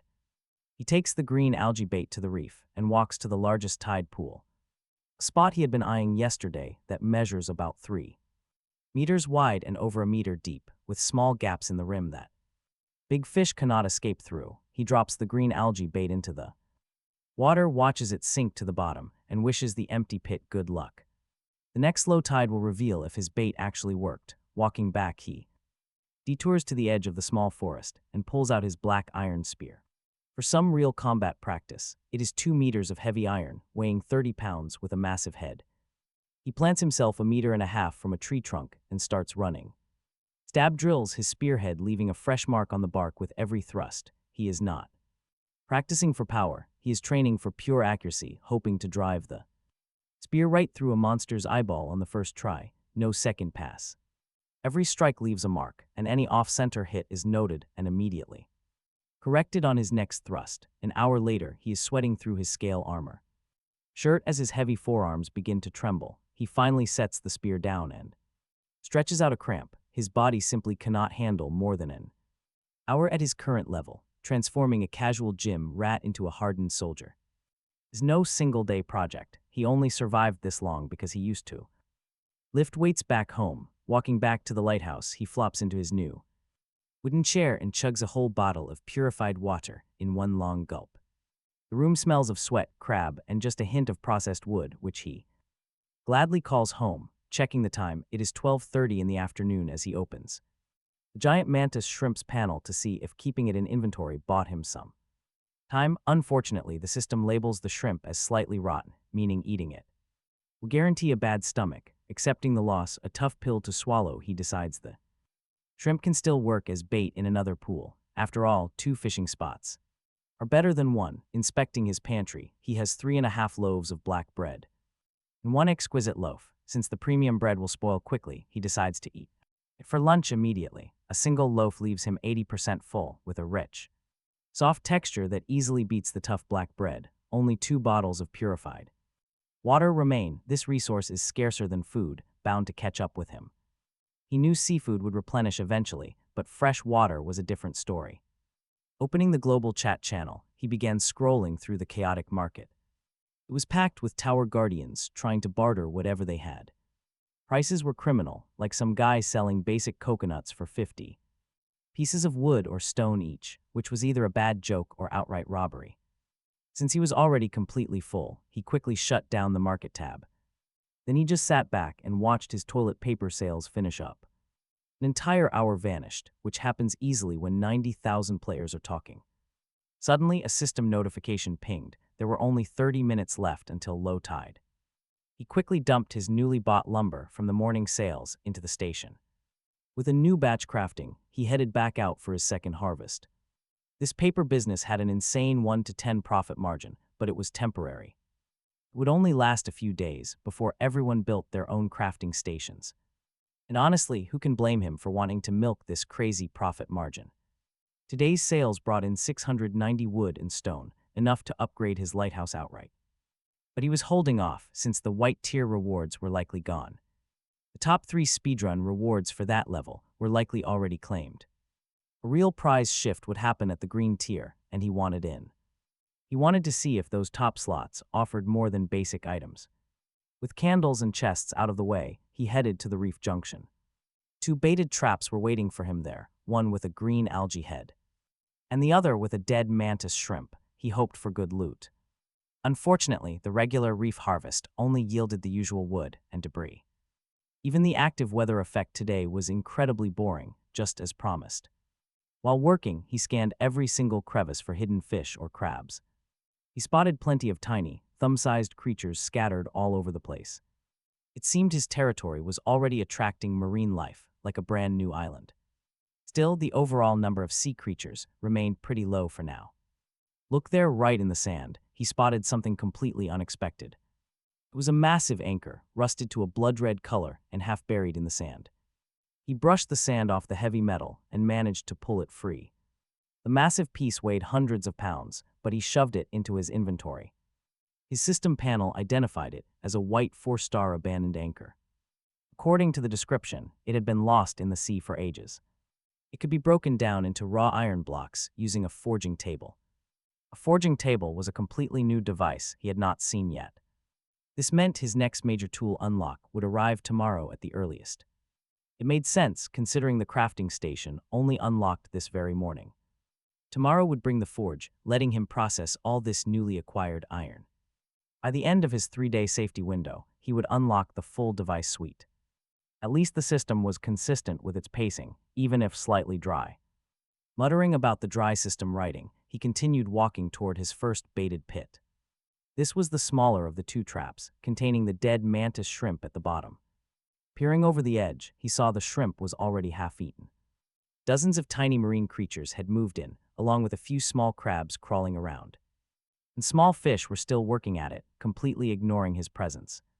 So far, so good for a bait spot. He scanned the pool and spotted a fish emitting a faint white glow, the same soft shimmer that wood and stone gave off when registering as resources on this world. It was a feature the system used to flag everything worth picking up. Then he dropped into the pit. The crabs and small fish around the mantis shrimp corpse did not flinch. Eating was their only priority. He walked straight toward the glowing fish, scooped it up with one hand, and let it slap him with its tail for the next 10 seconds. The panel resolved red flower raspberry fish, green 1 star.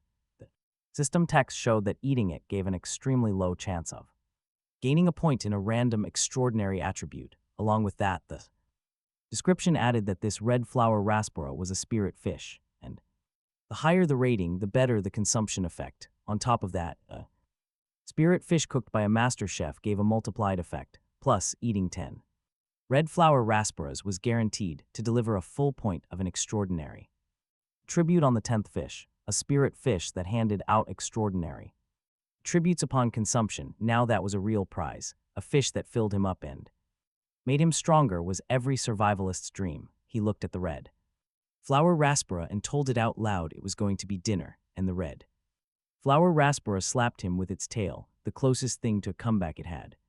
He put the fish in a smaller pit, scooped in some sea water from the rim and dropped a smashed crab beside it as a last meal, the red flower raspbera ignored him and ate the crab. He told it to be good, then walked off to check the larger pit. The larger pit was where he had dropped the green algae head, and that green algae head was supposed to attract rare sea creatures.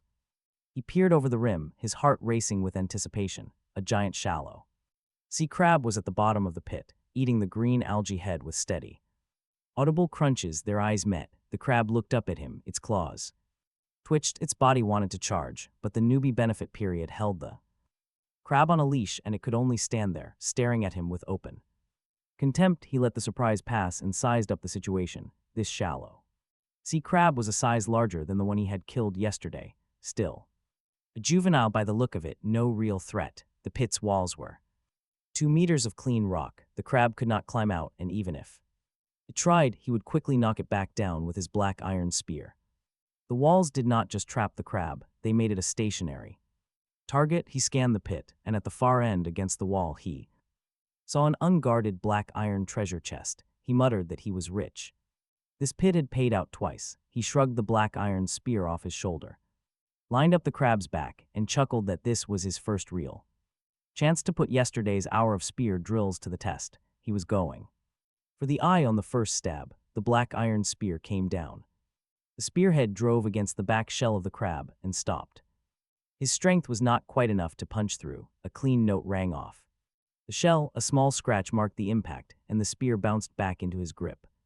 The raw strength was just not there. His black iron spear should have been able to pierce right through the shell of this young shallow sea crab. The fact that it had failed told him everything about how far he still was from becoming a real warrior. He shook his hand to ease the stinging pain. The outer shell was incredibly tough. It was way too tough for his spear, but the crab heard the impact, scuttling straight toward him with massive claws clanging in a furious march. Yet the pit was their arena, and the beast had to climb up 2 meters of slick rock first. He let it scale a few paces before sweeping his heavy black iron spear right across its leading legs, sending the giant crab tumbling back down to the sandy bottom with a dry crash. Looking down from the ledge, he warned it. But the monster replied with an angry rattle of pincers that sounded like pure defiance. He thrust his weapon forward again. This time the crab had crept closer to his side of the pit, which put its eye in range, and he aimed for it. Relying on the training from yesterday, his spear thrust straight ahead.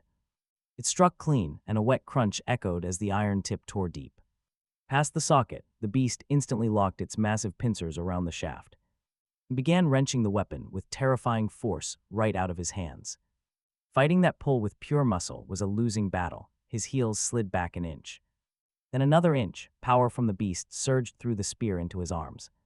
He stopped resisting and quickly scanned the area for any sort of leverage, and spotted a hand of stone rising up from the reef just a meter behind him. It was the perfect brace. He jammed the spear butt against the rock, letting the reef take the strain. A disappointing end to his high ambitions, he muttered. He muttered that if he had only brought his heavy iron hammer, 80 hits would do it. But his spear was already wedged deep and trying to yank it out. To switch weapons was exactly the kind of reckless move that gets you killed. Instead, he flanked the beast. Every crab has a blind spot right behind its back, and a giant crab trapped inside a narrow pit cannot pivot quickly. He dropped down behind it, slammed both hands against the shell, and threw his entire weight forward, muttering that it was just the two of them now. He shoved hard, forcing the monster to take 2 desperate steps forward, directly onto the spear. The shaft plunged even deeper through its shattered eye socket and into the head, piercing the soft tissues inside, and after another 10 seconds of struggling, the The sharp tip ground against the inside of the back shell and cracked through. The bloody iron point burst out, glittering barely 2 inches from his own nose. Talk about a close call. He had nearly impaled himself on his own weapon. He let go of the handle, fell back onto the stone, and watched as the giant beast shudder twice and go completely still. Suddenly, the pit fell dead silent, save for the slow drip of water off the reef walls and the heavy rasp of his breathing. He dragged himself up to check the chest, the real prize of this hunt. The system notification popped up, revealing a long name that made him grin. The interface revealed his reward, a lightwater black iron treasure chest. A common white 5-star chest, a prefix meant themed items were highly likely, meaning it had a high chance of containing specialized water and light elemental items. This prefix chest sat at a white 5-star rank, promising some great starting gear. Yesterday, things went way past the standard 3-star wooden ceiling. The panel displayed the prefix and rating in different brackets. He noted it. Saving that detail for the chat channel, he quickly packed the chest away. He returned to the crab. The giant pincers snapped off very easily. With a bit of quick work, they went into his inventory. Most of the remaining carcass was left inside the pit to act as bait. The dead mantis shrimp had already lured smaller fish into the other trap. He would check both of them at the next low tide, then he left. Climbing out of the reef, he walked along the wide open beach. Simple as it gets, the beach sat at the top of the catalog. Other areas ranged from reefs and gravel beaches to muddy mangrove swamps. Out here, any incoming danger was instantly visible. It was safe but boring. He gathered wood and stone along the shoreline, walking all the way down. At the far end, he did not find a single chest. That made sense since the best loot was still in the reef. Now the coral zone was his next target. You know he had to go. Checking his oxygen level, he walked straight to the edge and jumped. The water closed overhead, but his deep-sea mermaid pearl protected him perfectly. He swam slowly through the corals. He kept his eyes wide open. Suddenly he spotted a glow. It was brighter than the red fish. A soft, steady pearled light radiated from deep down in the sand. This rare resource shell sat wedged snugly between 2 giant coral fans. He scooped it up. Immediately, his system panel flashed with a new description. It was a 1-star green pearl shell with a chance of pearls. The description noted that these pearls could be incredibly special and valuable. Fitting his palm perfectly, any rare prize would be worth the effort. He packed it away into his inventory and continued his search under the waves. 30 minutes of searching got him 2 pearl shells and a chest. An unguarded sea cucumber sat nearby. He ignored the other tiny marine creatures. Renewable resources were far better left standing than eaten for one meal. But wait until you see what he found next. It stopped him dead. A rare blue 1-star scarlet coral stood glowing before him. Purified water quality while boosting local energy, kai, and blood. The description detailed its incredible ability to cleanse seawater and lift energy. This hard-to-find crafting material had a massive range of uses. Finding a blue 1-star resource on a day-old tidal island was completely unreal. The piece was barely half his palm size, meaning it was still brand new. It was still in its early growth. He cupped his hand underneath. He hesitated to harvest it. Growing resources were worth more left alone. So he let it grow. Swimming back up, he reached the surface. Shaking the water from his hair, he walked straight back toward his baited pit. He needed to collect his rare red flower raspora before he forgot about it.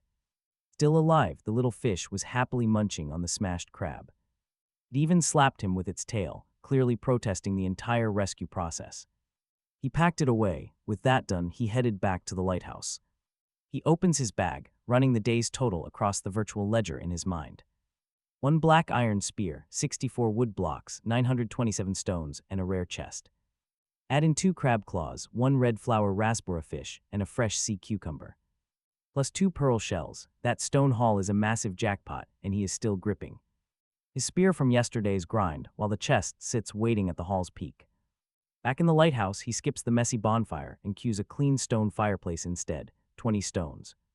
It is far better than open fire, snug against his brand new wooden table. The crafting system processes his 174 packs of paper right on cue. The stove needs 20 minutes. While it ticks down, he steps out to prep the catch. Dusk is falling fast, painting the horizon in deep hues of orange. It is 6 p.m. Sunset hits at 7 sharp. he guts the red flower raspberry on the outdoor table, slides a wooden skewer through the meat, and heads back inside. The heavy crab claws are next up on their own skewers, but he has other plans. For the sea cucumber, boiling it locks in that rich, ocean-fresh flavor. He cracks a thick claw open at the joint, scraping the shell completely clean. Then he scoops up salted seawater from the coral reef, adding the sea cucumber. A perfect makeshift soup sits ready inside the hollow crab shell pot, and he muses to himself that this island cooking actually has a quiet sort of elegance. The new stove is ready, the fire roars, and the smoke vents smoothly. Up the chimney, finally, a real kitchen setup. Dinner is officially on the way. As the fish sizzles, he relaxes into his handcrafted wooden chair and lines up his latest loot, 2 pearl shells and that sweet iron chest. It is time to unbox. He starts with the shells, the cheaper target. He wedges his backup dagger into the first shell, forcing the hinge. To snap, nothing inside but a big, plump piece of clam meat. He grumbles that empty shellfish won't pay the bills, but then spots dried meat tumbling out right from the crab claw pot, almost like the system is pitying him. He laughs it off, realizing these little daily ironies are still worth tasting. Time for shell number 2. He pries this one open much more carefully and finds a stunning white pearl right inside. It is massive, glassy, and completely flawless. The panel labels it a white pearl, green tier, 1 star with no effects. Its description says it is an ordinary pearl of premium quality. A trading merchant would absolutely love this. It is gorgeous for its size. Though common in type, he sets it aside for future deals. Surely a merchant exists in this vast system. Besides, his gold coins are already piling up. He keeps them inside his wet storage box, waiting for a chance to spend. The merchant and his gold will cross paths eventually. Now for the night's main event. The Lightwater black iron treasure chest. It breaks open with a gentle crack, revealing just 2 system drops, a Lightwater iron shield and a blueprint. Only 2 items, he sighs, realizing the chest prioritized pure quality over massive quantity. It reminds him of that yellow 9-star deep sea chest from before. That one dropped only 4 things, but every single item was totally game-changing. He inspects the shield first, labeled as a Lightwater iron shield.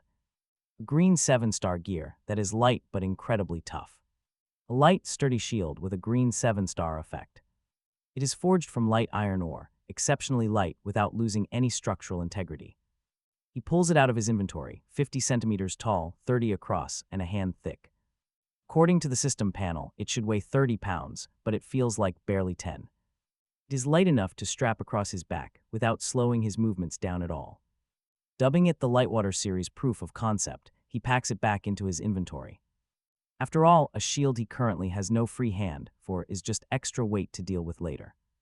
Decent haul, especially since Huang Xin's chat channel diagrams turned out to be pretty incomplete. The iron frame blueprint is next, green tier. It is a recipe that teaches the crafting station to make basic defensive iron frames.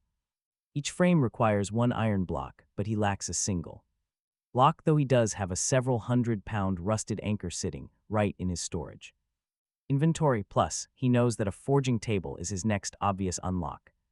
For now, the new iron frame recipe remains parked on the crafting station with no actual materials to use. He slides the blueprint into the recess and confirms the registration, causing the crafting station to chime and add it to the menu without issue. Once the forging table is unlocked, he will have it.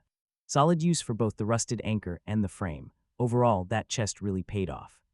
With 2 physical items and 3 useful blueprints, suddenly a heavy thud echoes outside. The wall, fireplace kindling crackles softly, and he looks up toward the window. The sky outside has gone pitch black in the span of just 2 breaths. Identical to last night, the second-floor brazier suddenly comes to life right on cue. But this time the flame burns with an azure candle glow, rather than the former white light. The warm yellow glow cast over the entire room is laced with a thin, climbing thread of blue. He mutters to himself that an island, lit from above by a bright azure flame, will be highly visible to anything lurking in the dark depths. Climbing upstairs to the glowing brazier, he looks out across the dark wooden railing. To admit he has a serious problem, the azure light pushes its 600 meter out over the water effortlessly, entirely dispelling the heavy night mist clean to the horizon. But with that protective mist gone, his entire island home now stands fully lit up in the dark. Up like a stage, now any creature in the water accustomed to hunting by ambush can easily spot his entire island, while he is left completely blind in the dark. The fog was a protective curtain, and without that cover, his house is totally exposed. To every hungry beast in the dark, he goes back downstairs with a fresh case of nerves and checks his cooking fish, which only has minutes left. While waiting, he finds himself staring blankly out the window at the undulating surface of the water beneath the blue glow. The small lapping waves suddenly resemble the chillingly quiet movement of giant dorsal ridges out there. They look like entities that probably are not real. Stop scaring yourself, he mutters. He turns his attention back to the warm fireplace, trying to soothe his racing thoughts.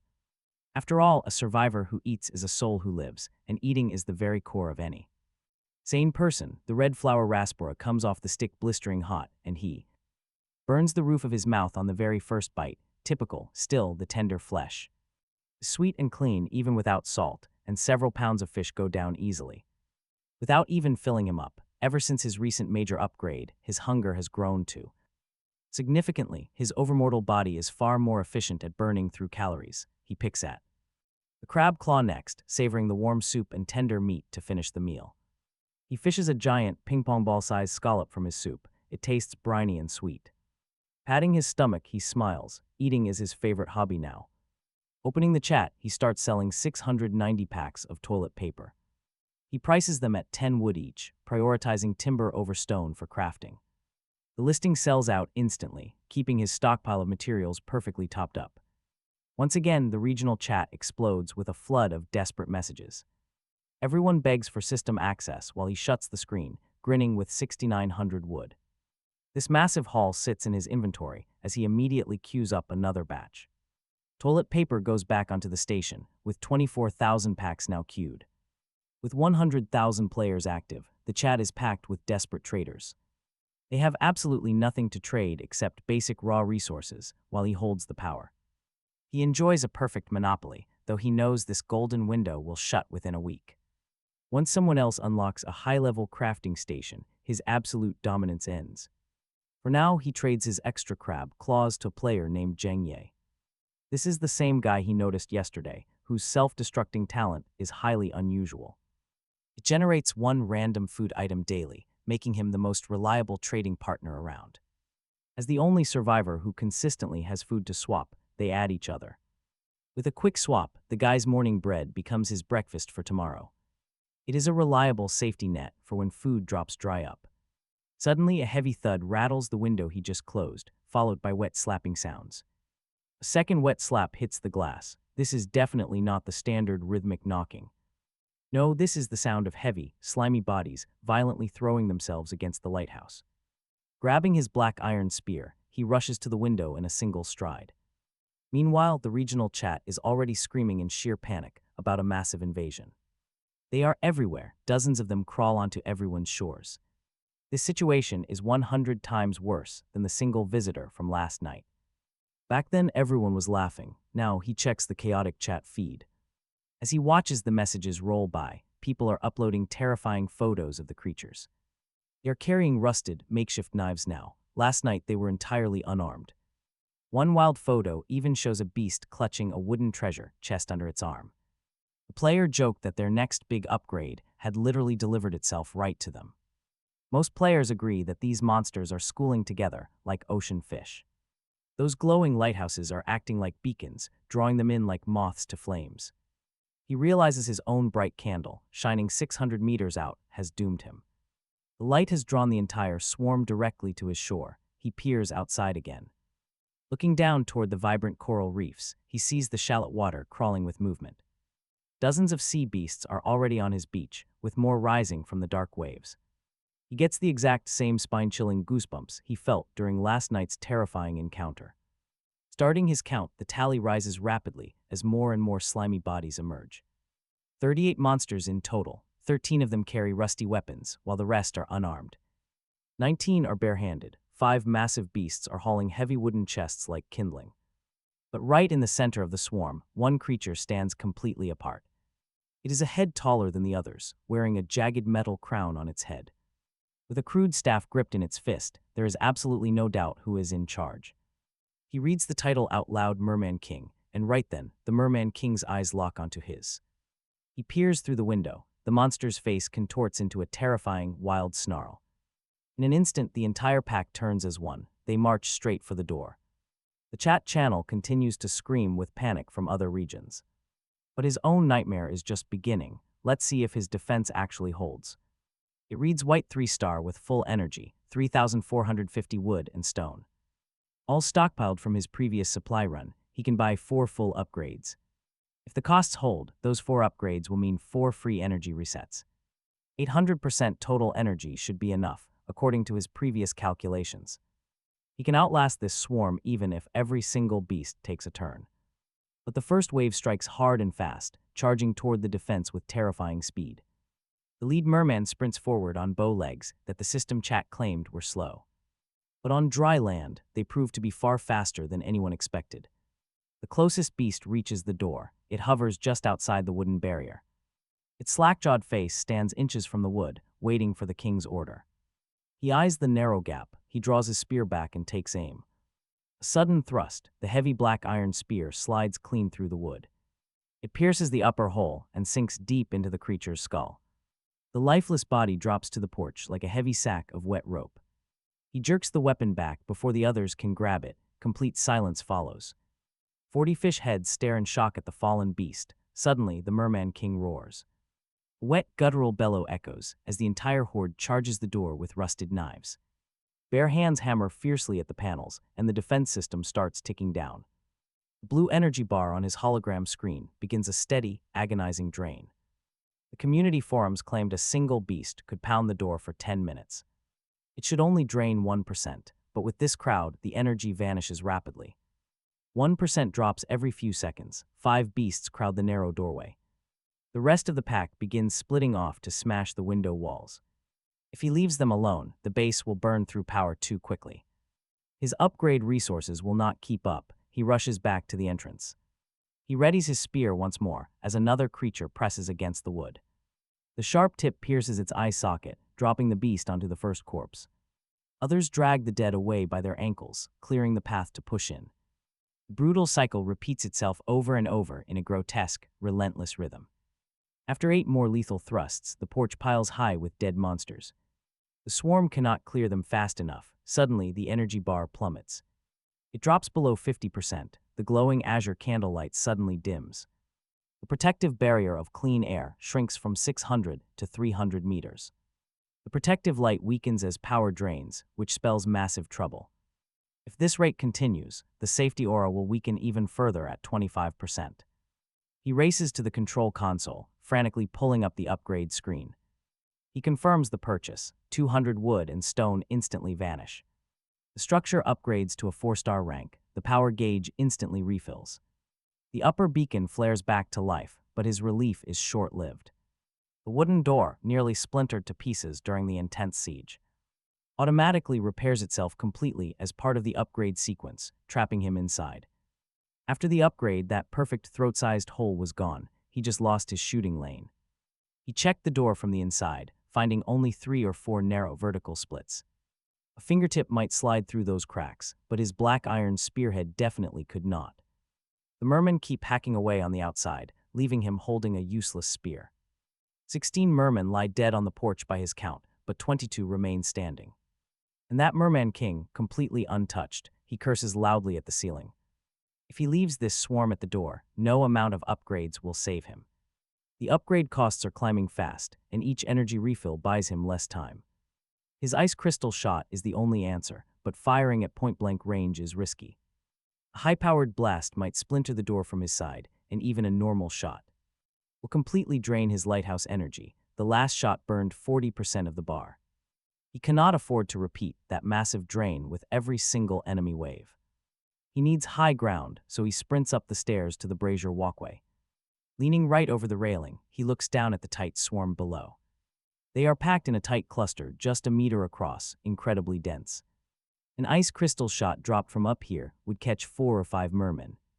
One single blast, the azure candle light at his back is high enough to clear his shot. The brazier does not block him, and they have no idea he is there. He begins condensing the ice crystal shot in his palm, but this time He channels 2 points of his water attribute instead of just one. The crystal grows much thicker, the biting cold creeping deep into his shoulder. He lets it drop, the shot lances past the brazier, aiming right for the tightest. Not of the swarm, slamming into a merman's head like a nail into wood. Then it detonates, a pale shock wave blooms outward from the impact in a half-meter ring. The mermen caught inside are no longer flesh and blood, but solid ice statues frozen mid-swing. The core target shatters like glass on the wood, while 7 other mermen in the radius freeze instantly in their tracks. Their weapons raised and their arms completely locked solid. One good sweep of his spear from the railing will drop all of them. He almost laughs out loud, just 2 points of his water attribute. Completely wiped out half the standing swarm in a single blast. Now the terrified survivors abandon the door, retreating in absolute panic. They scramble back toward their king in the middle of the beach, gibbering loudly. In a strange language the chat channel has failed to translate all night. The merman king looks up at him on the railing, eyes full of fury. Raising his staff, a rolling hot orange fireball the size of a soccer ball erupts from the staff, lancing directly toward the second ice crystal he is preparing. The cold crystal and the blazing fireball collide just 2 meters. Above the swarm, the massive steam blast carrying sideways on the sea wind. The air above the beach transforms instantly into a thick column of fog. Holy crap, he mutters. The enemy actually has a fire staff. He checks his own water attribute pool. With 6 points left, he realizes this is a full-on wizard's duel. He condenses another crystal and hurls it down. Another fireball intercepts it midway. Another steam plume erupts. The king's pupils dilate. In pure surprise that a tower guardian can fire multiple shots like this. Staff, because in his mind, magic only came from weapons. He figured one staff meant one limit. But he was dead wrong. Surprise, Fish King, Msan muttered, gathering a third deadly crystal. The Merman King swung his staff up again, desperate to strike first. A massive fireball roared out, colliding with the ice, but the third crystal sliced right through. It blasted through the steam, hitting the Merman King right in the chest. The explosion hit his sternum, and the Merman King was instantly frozen solid. He shattered into a pillar of crystallized ice, crashing down into a pile of frozen slag. The magic staff clattered onto the sand, rolling twice before staying completely still. He finally exhaled, watching the surviving mermen scatter back toward the sea. Those monsters were painfully slow on dry land, but he was lightning fast. He charged down the stairs, threw the door open, and chased them down. The slowest ones were right in front, and they dropped one by one to his spear. Each received a clean thrust to the skull. It was hunt time, he muttered. 3 of them nearly made it to the water, but he brought down 2. His spare ice crystals froze the last survivor solid right as it touched the surf. 38 dead mermen littered the beach by the time his sweep was finished. The guardian strolled casually among the corpses, eagerly collecting all the valuable drops. 5 of the monsters had carried treasure chests onto the shore. 13 others dropped wooden chests right on the sand beside their lifeless bodies. It was like finding gifts left on a doorstep, 18 chests in total. Not to mention the rare black iron chest dropped by the king himself. The magical staff lay right in the center, still glowing hot to the touch. He barely had time to pick it up before golden text flooded the sky. A massive system announcement lit up the entire dark sky. The brilliant golden letters burned right through the heavy sea mist. Congrats to Guardian Msan from 8888. He was the very first player in the region to crush a whole tribe alone. Every single player in the area was immediately rewarded with loot. They received bronze, black iron, and wooden chests, plus a rare appraisal crystal. The message broadcasted 3 times, slowly moving across the heavens. Those blinding gold letters were visible even to the neighboring regions. Instantly, the world chat exploded with messages from shocked players. One hyped player screamed that Msan, the big boss, was absolutely incredible. The next message was identical, and then the next 100 after that. Every single player in the region copy-pasted the exact same sentence. By the time Msan finished counting, 90,000 messages had flooded in. The massive spam was pinned to his notifications, so he just muted them. He closed the screen because he had a major cleanup job ahead. Leaving 38 rotting corpses on his small island was not an option. Holding on to them wasn't possible, and the only disposal site was the reef. So he dragged the heavy, intact bodies across the sand one by one. They were dumped straight into the deepest tide pool in the outer reef. It was the exact spot he had baited yesterday with green algae.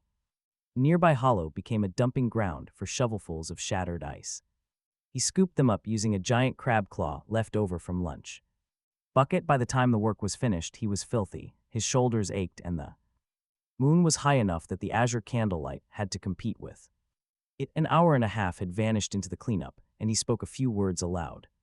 Just for the company of his own voice, he went back inside, drank half a bottle of purified water in one gulp, and laid the haul out on the floor. 13 wooden treasure chests sorted by star into 3 piles, 1 black iron treasure chest, the one the Merman King had dropped, 3 system reward chests from his announcement, the bronze, the black iron, and the wooden, the appraisal technique crystal, the Merman King staff, and the panel ping that informed him, the Tower Guardian, that he also received personal exclusive rewards on top of the regional spread. He tapped to claim the transcendent attribute treasure chest, 1 random purple 1 to 9 star ability crystal, 1 random special equipment, 1 legend point +1. He had no idea what legend points did. He tapped the field. The panel offered him no expansion, so he shrugged and let it sit in the corner of his interface as a number with no story yet. The other 3 rewards dropped into the inventory with the chests. He was rich, he told the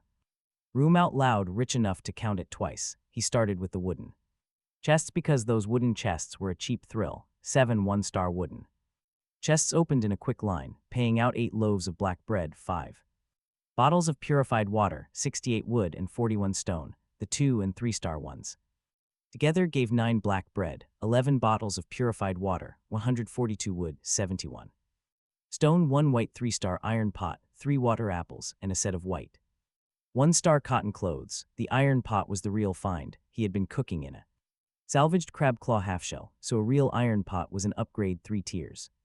Above that, tonight the cotton clothes would be his pillow. Next, the 2 black iron chests. The first paid out a smokeless charcoal blueprint, a green 1-star recipe to teach his crafting station to make a smokeless long-burning charcoal at high heat, and a green 5-star merman gill special item that granted underwater breathing when attached behind his ear. Description said a merman gill stuck behind the ear gave temporary aquatic breathing. That gill was a literal fortune in a small package, especially for any player with a coral coast or other coastal land. He packed it carefully and recorded the smokeless charcoal blueprint at his crafting station with his second blueprint slot of the night, the second black iron treasure chest. Dropped a farmland blueprint, a green 6-star one-time blueprint with the materials preloaded, and a bronze light crossbow, a blue 1-star ranged weapon with a penetration effect that the panel cheerfully promised would put an arrow clean through a shallow sea crab shell. He used the farmland blueprint on the spot. The system delivered a green 6-star farmland building with 6 planting slots, and he made a mental note to set it up against the forest edge. Tomorrow, far enough from the lighthouse that an invader could not stomp the seedlings in a single rush. The bronze light crossbow had no arrows, and the chat channel had no arrow blueprints for now, but the day he had iron blocks and an arrow recipe, that lighthouse's second floor was about to become a deadly sniper's nest. The bronze treasure chest came next, the first, the heaviest bronze chest Yisan had ever held. He cleared the table like an altar. He built a small ring of dry branches in the fireplace, lighting one like a makeshift incense stick, praying the heavens would pay him back. The chest opened with a single chime, dropping just a single item. Only one, the bronze arrow rain, a 7-star special equipment, which fired a triple shot. The system evaluated it as special gear for arrow towers meant to mount only on a lighthouse with that specific effect. Useless, a blue 7-star item. He muttered that this crazy system had basically given him a sniper rifle but forgot the actual gun. Then he remembered a player in the chat channel who actually had an arrow tower on their starter lighthouse. He would find them later. First, finish looting the transcendent attribute chest. Sat last, listed on the rating panel as black 9-star. He rolled the name on his tongue above the standard ladder of white, green, blue, yellow, and purple. Was this black tier, which made no sense, so he checked the deep sea mermaid pearls panel, confirming his pearl read as purple 1-star. This black 9-star rating had no visible color in any chest he had opened. Maybe black was a unique rating outside the normal ladder, the system's way of marking a special category rather than a rank. or a tier above purple that the interface refused to show, the chest. Description called it the ultimate dream for any overmortal, coming with a bonus of plus 50% odds for an extraordinary cultivation method. This time a note tagged it as a reward for the brave, the type of bravery that fights a merman king with 7 water points. Sounds completely suicidal, right? He clapped his hands for the gods, then cracked it open.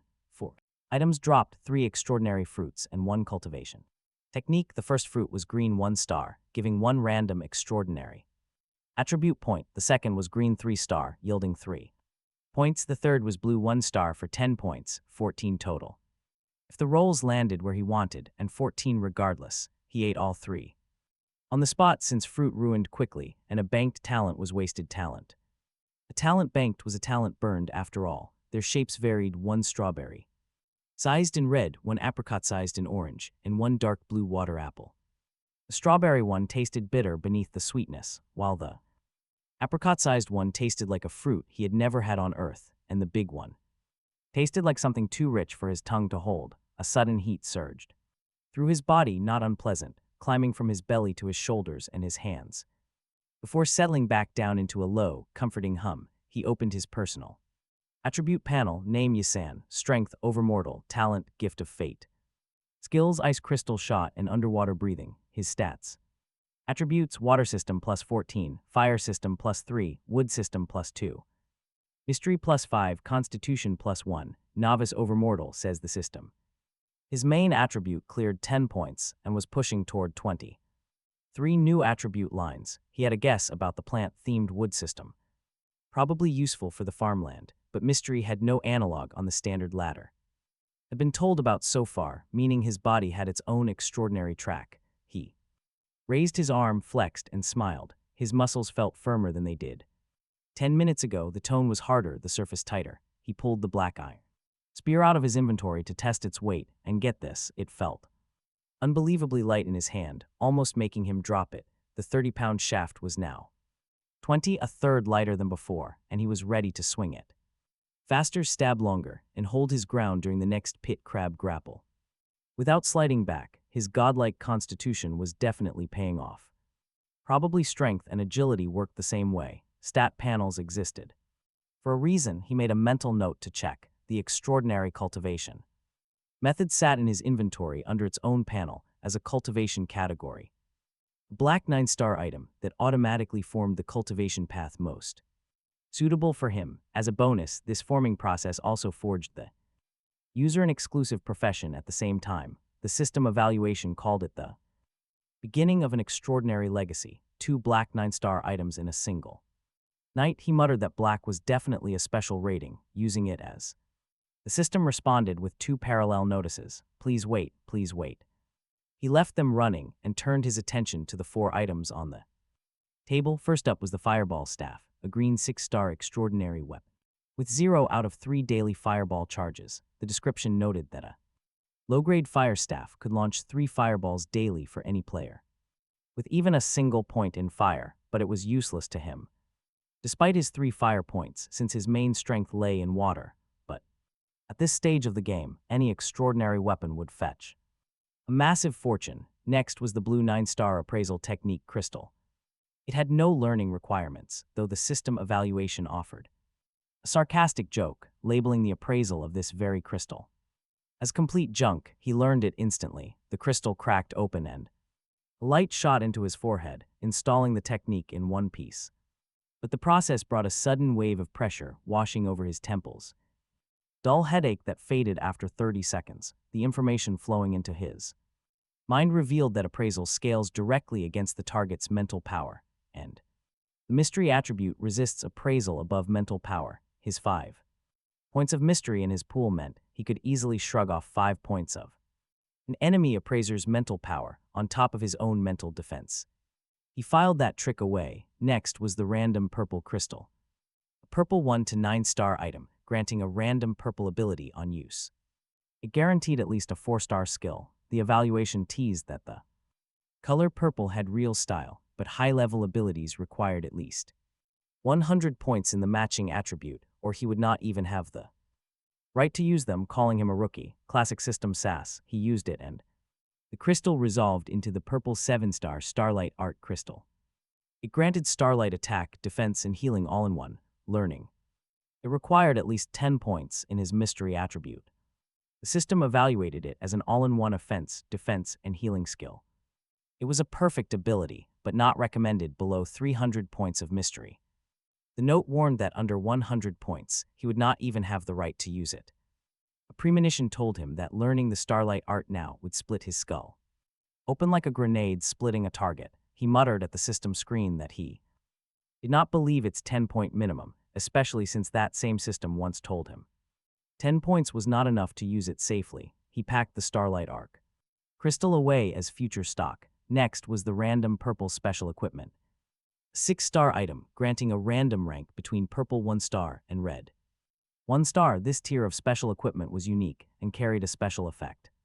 Attribute red 1-star sat above purple on the ladder, meaning red came next. And the black 9-star rating sat entirely outside the color ladder as a special. Tag. The math closed neatly. He muttered at the panel to show him something big and activated it. The system delivered the unique key of fate. A red 1-star growable item, boosting mystery and mental power by 10%. It featured the Gate of Fate effect, with a description noting that fate was everywhere and nobody knew what lay behind the gate. The system hinted that this was a rare, unique growth-type item requiring a soul contract to bind. It's strongly recommended. Immediate use. Talk about hitting the jackpot. He mutters to the empty lighthouse, his hand gripping a small golden key that was not there a second ago, his eyes bouncing between the red 1-star line, the unique tag, and the growable tag. Then his focus caught up to the part of the panel mentioning a soul contract. Blood contracts were simple enough since he could easily use a knife, but a soul. He had no idea how to access that on demand. The key answered for him. A thin golden light spilled out of the metal, and his gift of fate talent flickered in response. The two glows merged in the air above his palm, forming a contract that he had not even initiated. It wove around the key in a single breath. The key vanished from his hand, and his next thought told him exactly where it had gone, somewhere inside his head, in a conceptual space the system called his mind. Was it a real organ, or just a conceptual space to humor him? He had no clue. Regardless, the details about the Gate of Fate arrived with the contract when paired with a large pool of mystery and his extraordinary attributes. And after a slow recharge, the item would summon a powerful Gate of Fate, opening to reveal whatever he urgently needed. What sat on the far side remained completely unknowable until the door actually opened. He scratched his head, deciding that an unusable item was best left for later. He stored the golden key away in his mind compartment and turned his attention to the chat channel. The bronze light crossbow had no arrows, and the fireball staff was a green 6-star fire element weapon that was totally useless to him. The bronze arrow rain was a blue 7-star equipment mount requiring a lighthouse with an arrow tower special effect. Finally, the merman gill provided green 5-star underwater breathing for any player without a water attribute. 4 products for a massive market of 90,000 hungry buyers. He opened the trade channel and posted 3 of the 4 items: the fireball staff, the bronze arrow rain, and the merman gill. Attaching their panels, within seconds his inbox flooded with endless trade offers.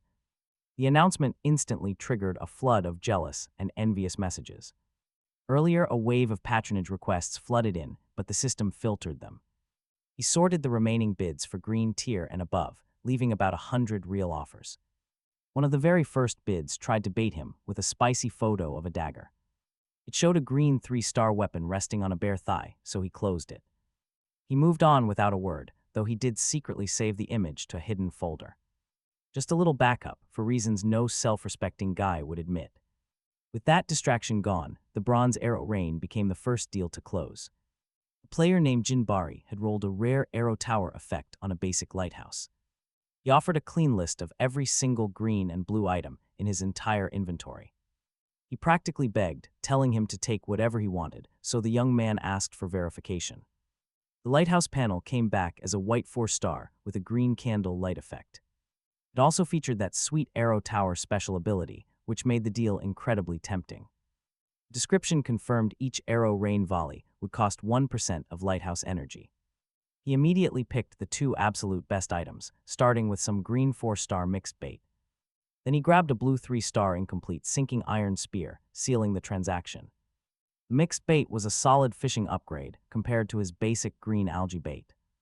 Oddly enough, the system interface did not mention what kind of creatures it would attract. As for the sinking iron spear, it boasted impressive penetration and heaviness effects. The description noted a complete version would reach a massive blue 8-star rating. It was a clean replacement for his old spear, feeling lighter due to his improved stats.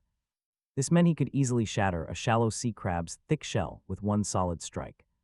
He tossed his old black iron spear into the corner of his inventory as a backup. Next up was the fireball staff, offered by a notorious player named Jin Gyalim. This guy had ranked 3rd on the very first day's kill leaderboard. He had also popped up on yesterday's upgrade list, and now he offered a rare trade. It was a green 8-star cloud headband, classified as extraordinary equipment. Talk about a rare find, this thing is absolutely god tier. Seriously, gear like this does not drop every day. It is basically a top-tier treasure. Absolute power-up for his stats. A goldmine of sheer, hidden potential. The stats are completely wild. Unbelievable value for a simple trade. This is pure peak-level gear. Let us read the description of this beauty. It was an extraordinary headpiece, woven from rare green bird tail feathers. On paper, it was 2 tiers below his flashy fireball staff. However, the headband boosted raw mental power, which he now valued highly. That stat directly fed into his appraisal skills and other useful tricks. Hoping for more, he asked the trader if he had any arrow blueprints. The man replied that a friend had a black iron arrow blueprint available. He promised to get in touch with him the moment he gathered enough iron blocks. After adding each other to their friend lists, they finalized the deal. The merman gill was up next, but the offers were much scarcer. One guy offered a green 6-star long saber, but he skipped it since he did not need it. A player named Wang Pong offers him 6 items, 4 green and 2 blue. All from his Coral Coast Sealand. He opens the list to check. The blue items are the prizes, like a 3-star alluring sound shell. This special item records the enchanting voice of a low-grade mermaid. Once activated, it charms everything within 10 meters. Next is purple coral. A blue 2-star item that purifies water and absorbs toxic substances. It is a pretty rare strain. It pulls poisons right out of seawater. The sound shell would actually suit Jimbari's arrow tower much better. Why? Because any tower guardian nearby would get totally dazed by the charm. But that purple coral, it fits perfectly into his own coral area. Unlike the scarlet coral he left behind, this one is ready to harvest. He asks Wang Pong if he is sure about trading away this coral. Wang Pong laughs. He says his own coral area is absolutely packed with the stuff. But the rest sits in deep water. He is still too scared to dive. Talk about luck. He completes the trade, taking the coral for a merman gill. The chat channel finally goes quiet. That is when he remembers the toilet paper. He checks his inventory, empty. The battles and chest openings cleared him out. The massive sale cleared his stock, but left 2,470 wood pieces and 3,289 stones sitting in his bank. Everything stacked up fast. Still, he has nothing left to put up for sale. No trade window exists yet, but check out the chat channel. No other player has rolled a toilet paper blueprint his monopoly holds. He instantly queues up every single piece of wood in his crafting station. That puts 24,700 packs into the slow-moving queue.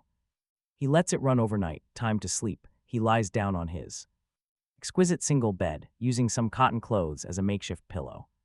Because the bed has none. Besides, the night air is not cold yet. He closes his eyes inside a lighthouse that smells heavily of seafood.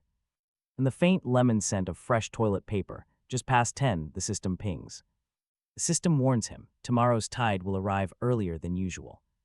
He acknowledges the notification and drifts off. No dreams, just deep sleep. He wakes up to morning sunlight, cutting right through his open window. Sitting up with a heavy yawn, he grabs some fresh water and drinks.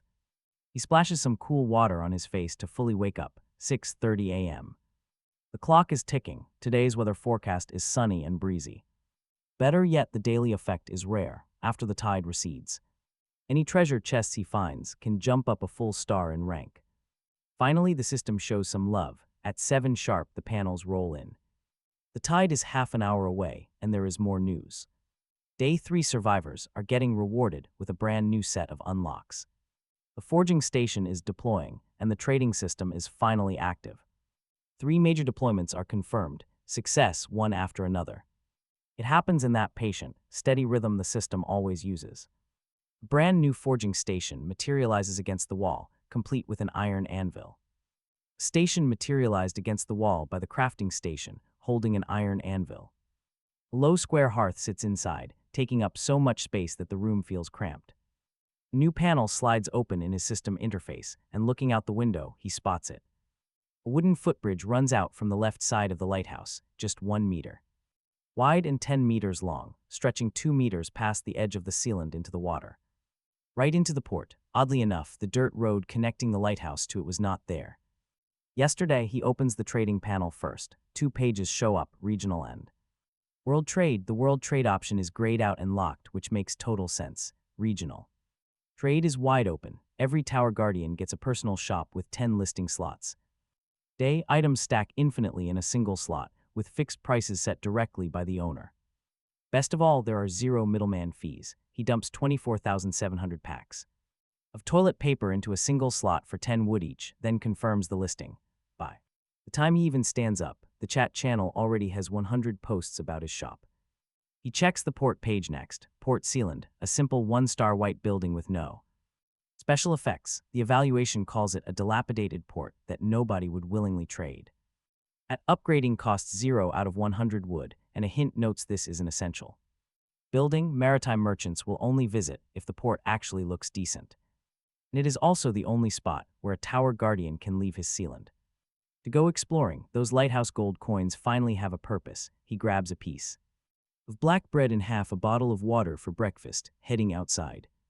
Chewing as he walks, he will study the forging station during the next quiet hour, but for now his toilet paper is listed. This rundown port deserves a personal inspection. The dock is just a creaking line of warped planks lashed together with frayed rope. Seriously, it is easily the worst piece of carpentry on an island full of warped wood. He steps onto the dock, the timbers groaning under his weight, but he makes it to the very end without falling through. Looking back at his lighthouse from 2 meters out over the open water, he can see his entire island, exactly how an approaching sailing ship would.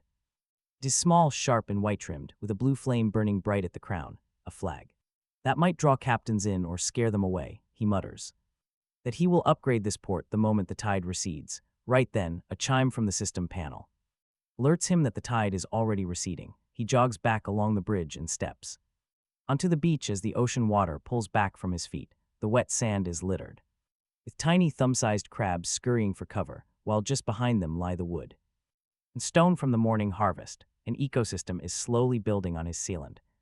Dynamic and visible, so he makes a mental note to leave the tiny marine life alone where he can. After all, renewable food beats a single feast any day. He starts his usual loop from the port, working his way outward to the coral area. The beach keeps giving up its regular tribute of wood and stone. The coral area begins 10 meters past the edge. At the boundary, he freezes because something in the coral reef is a whole lot bigger than the tiny marine life he was harvesting yesterday. A massive mantis shrimp, 2 meters long, is crouched in the shallow water of the coral reef. It is glossy and segmented, just like the giant mantis shrimp he fought and killed yesterday, but this beast is 4 times larger. Every panel of its thick armor flashes in a slow, shifting pattern through the entire visible spectrum.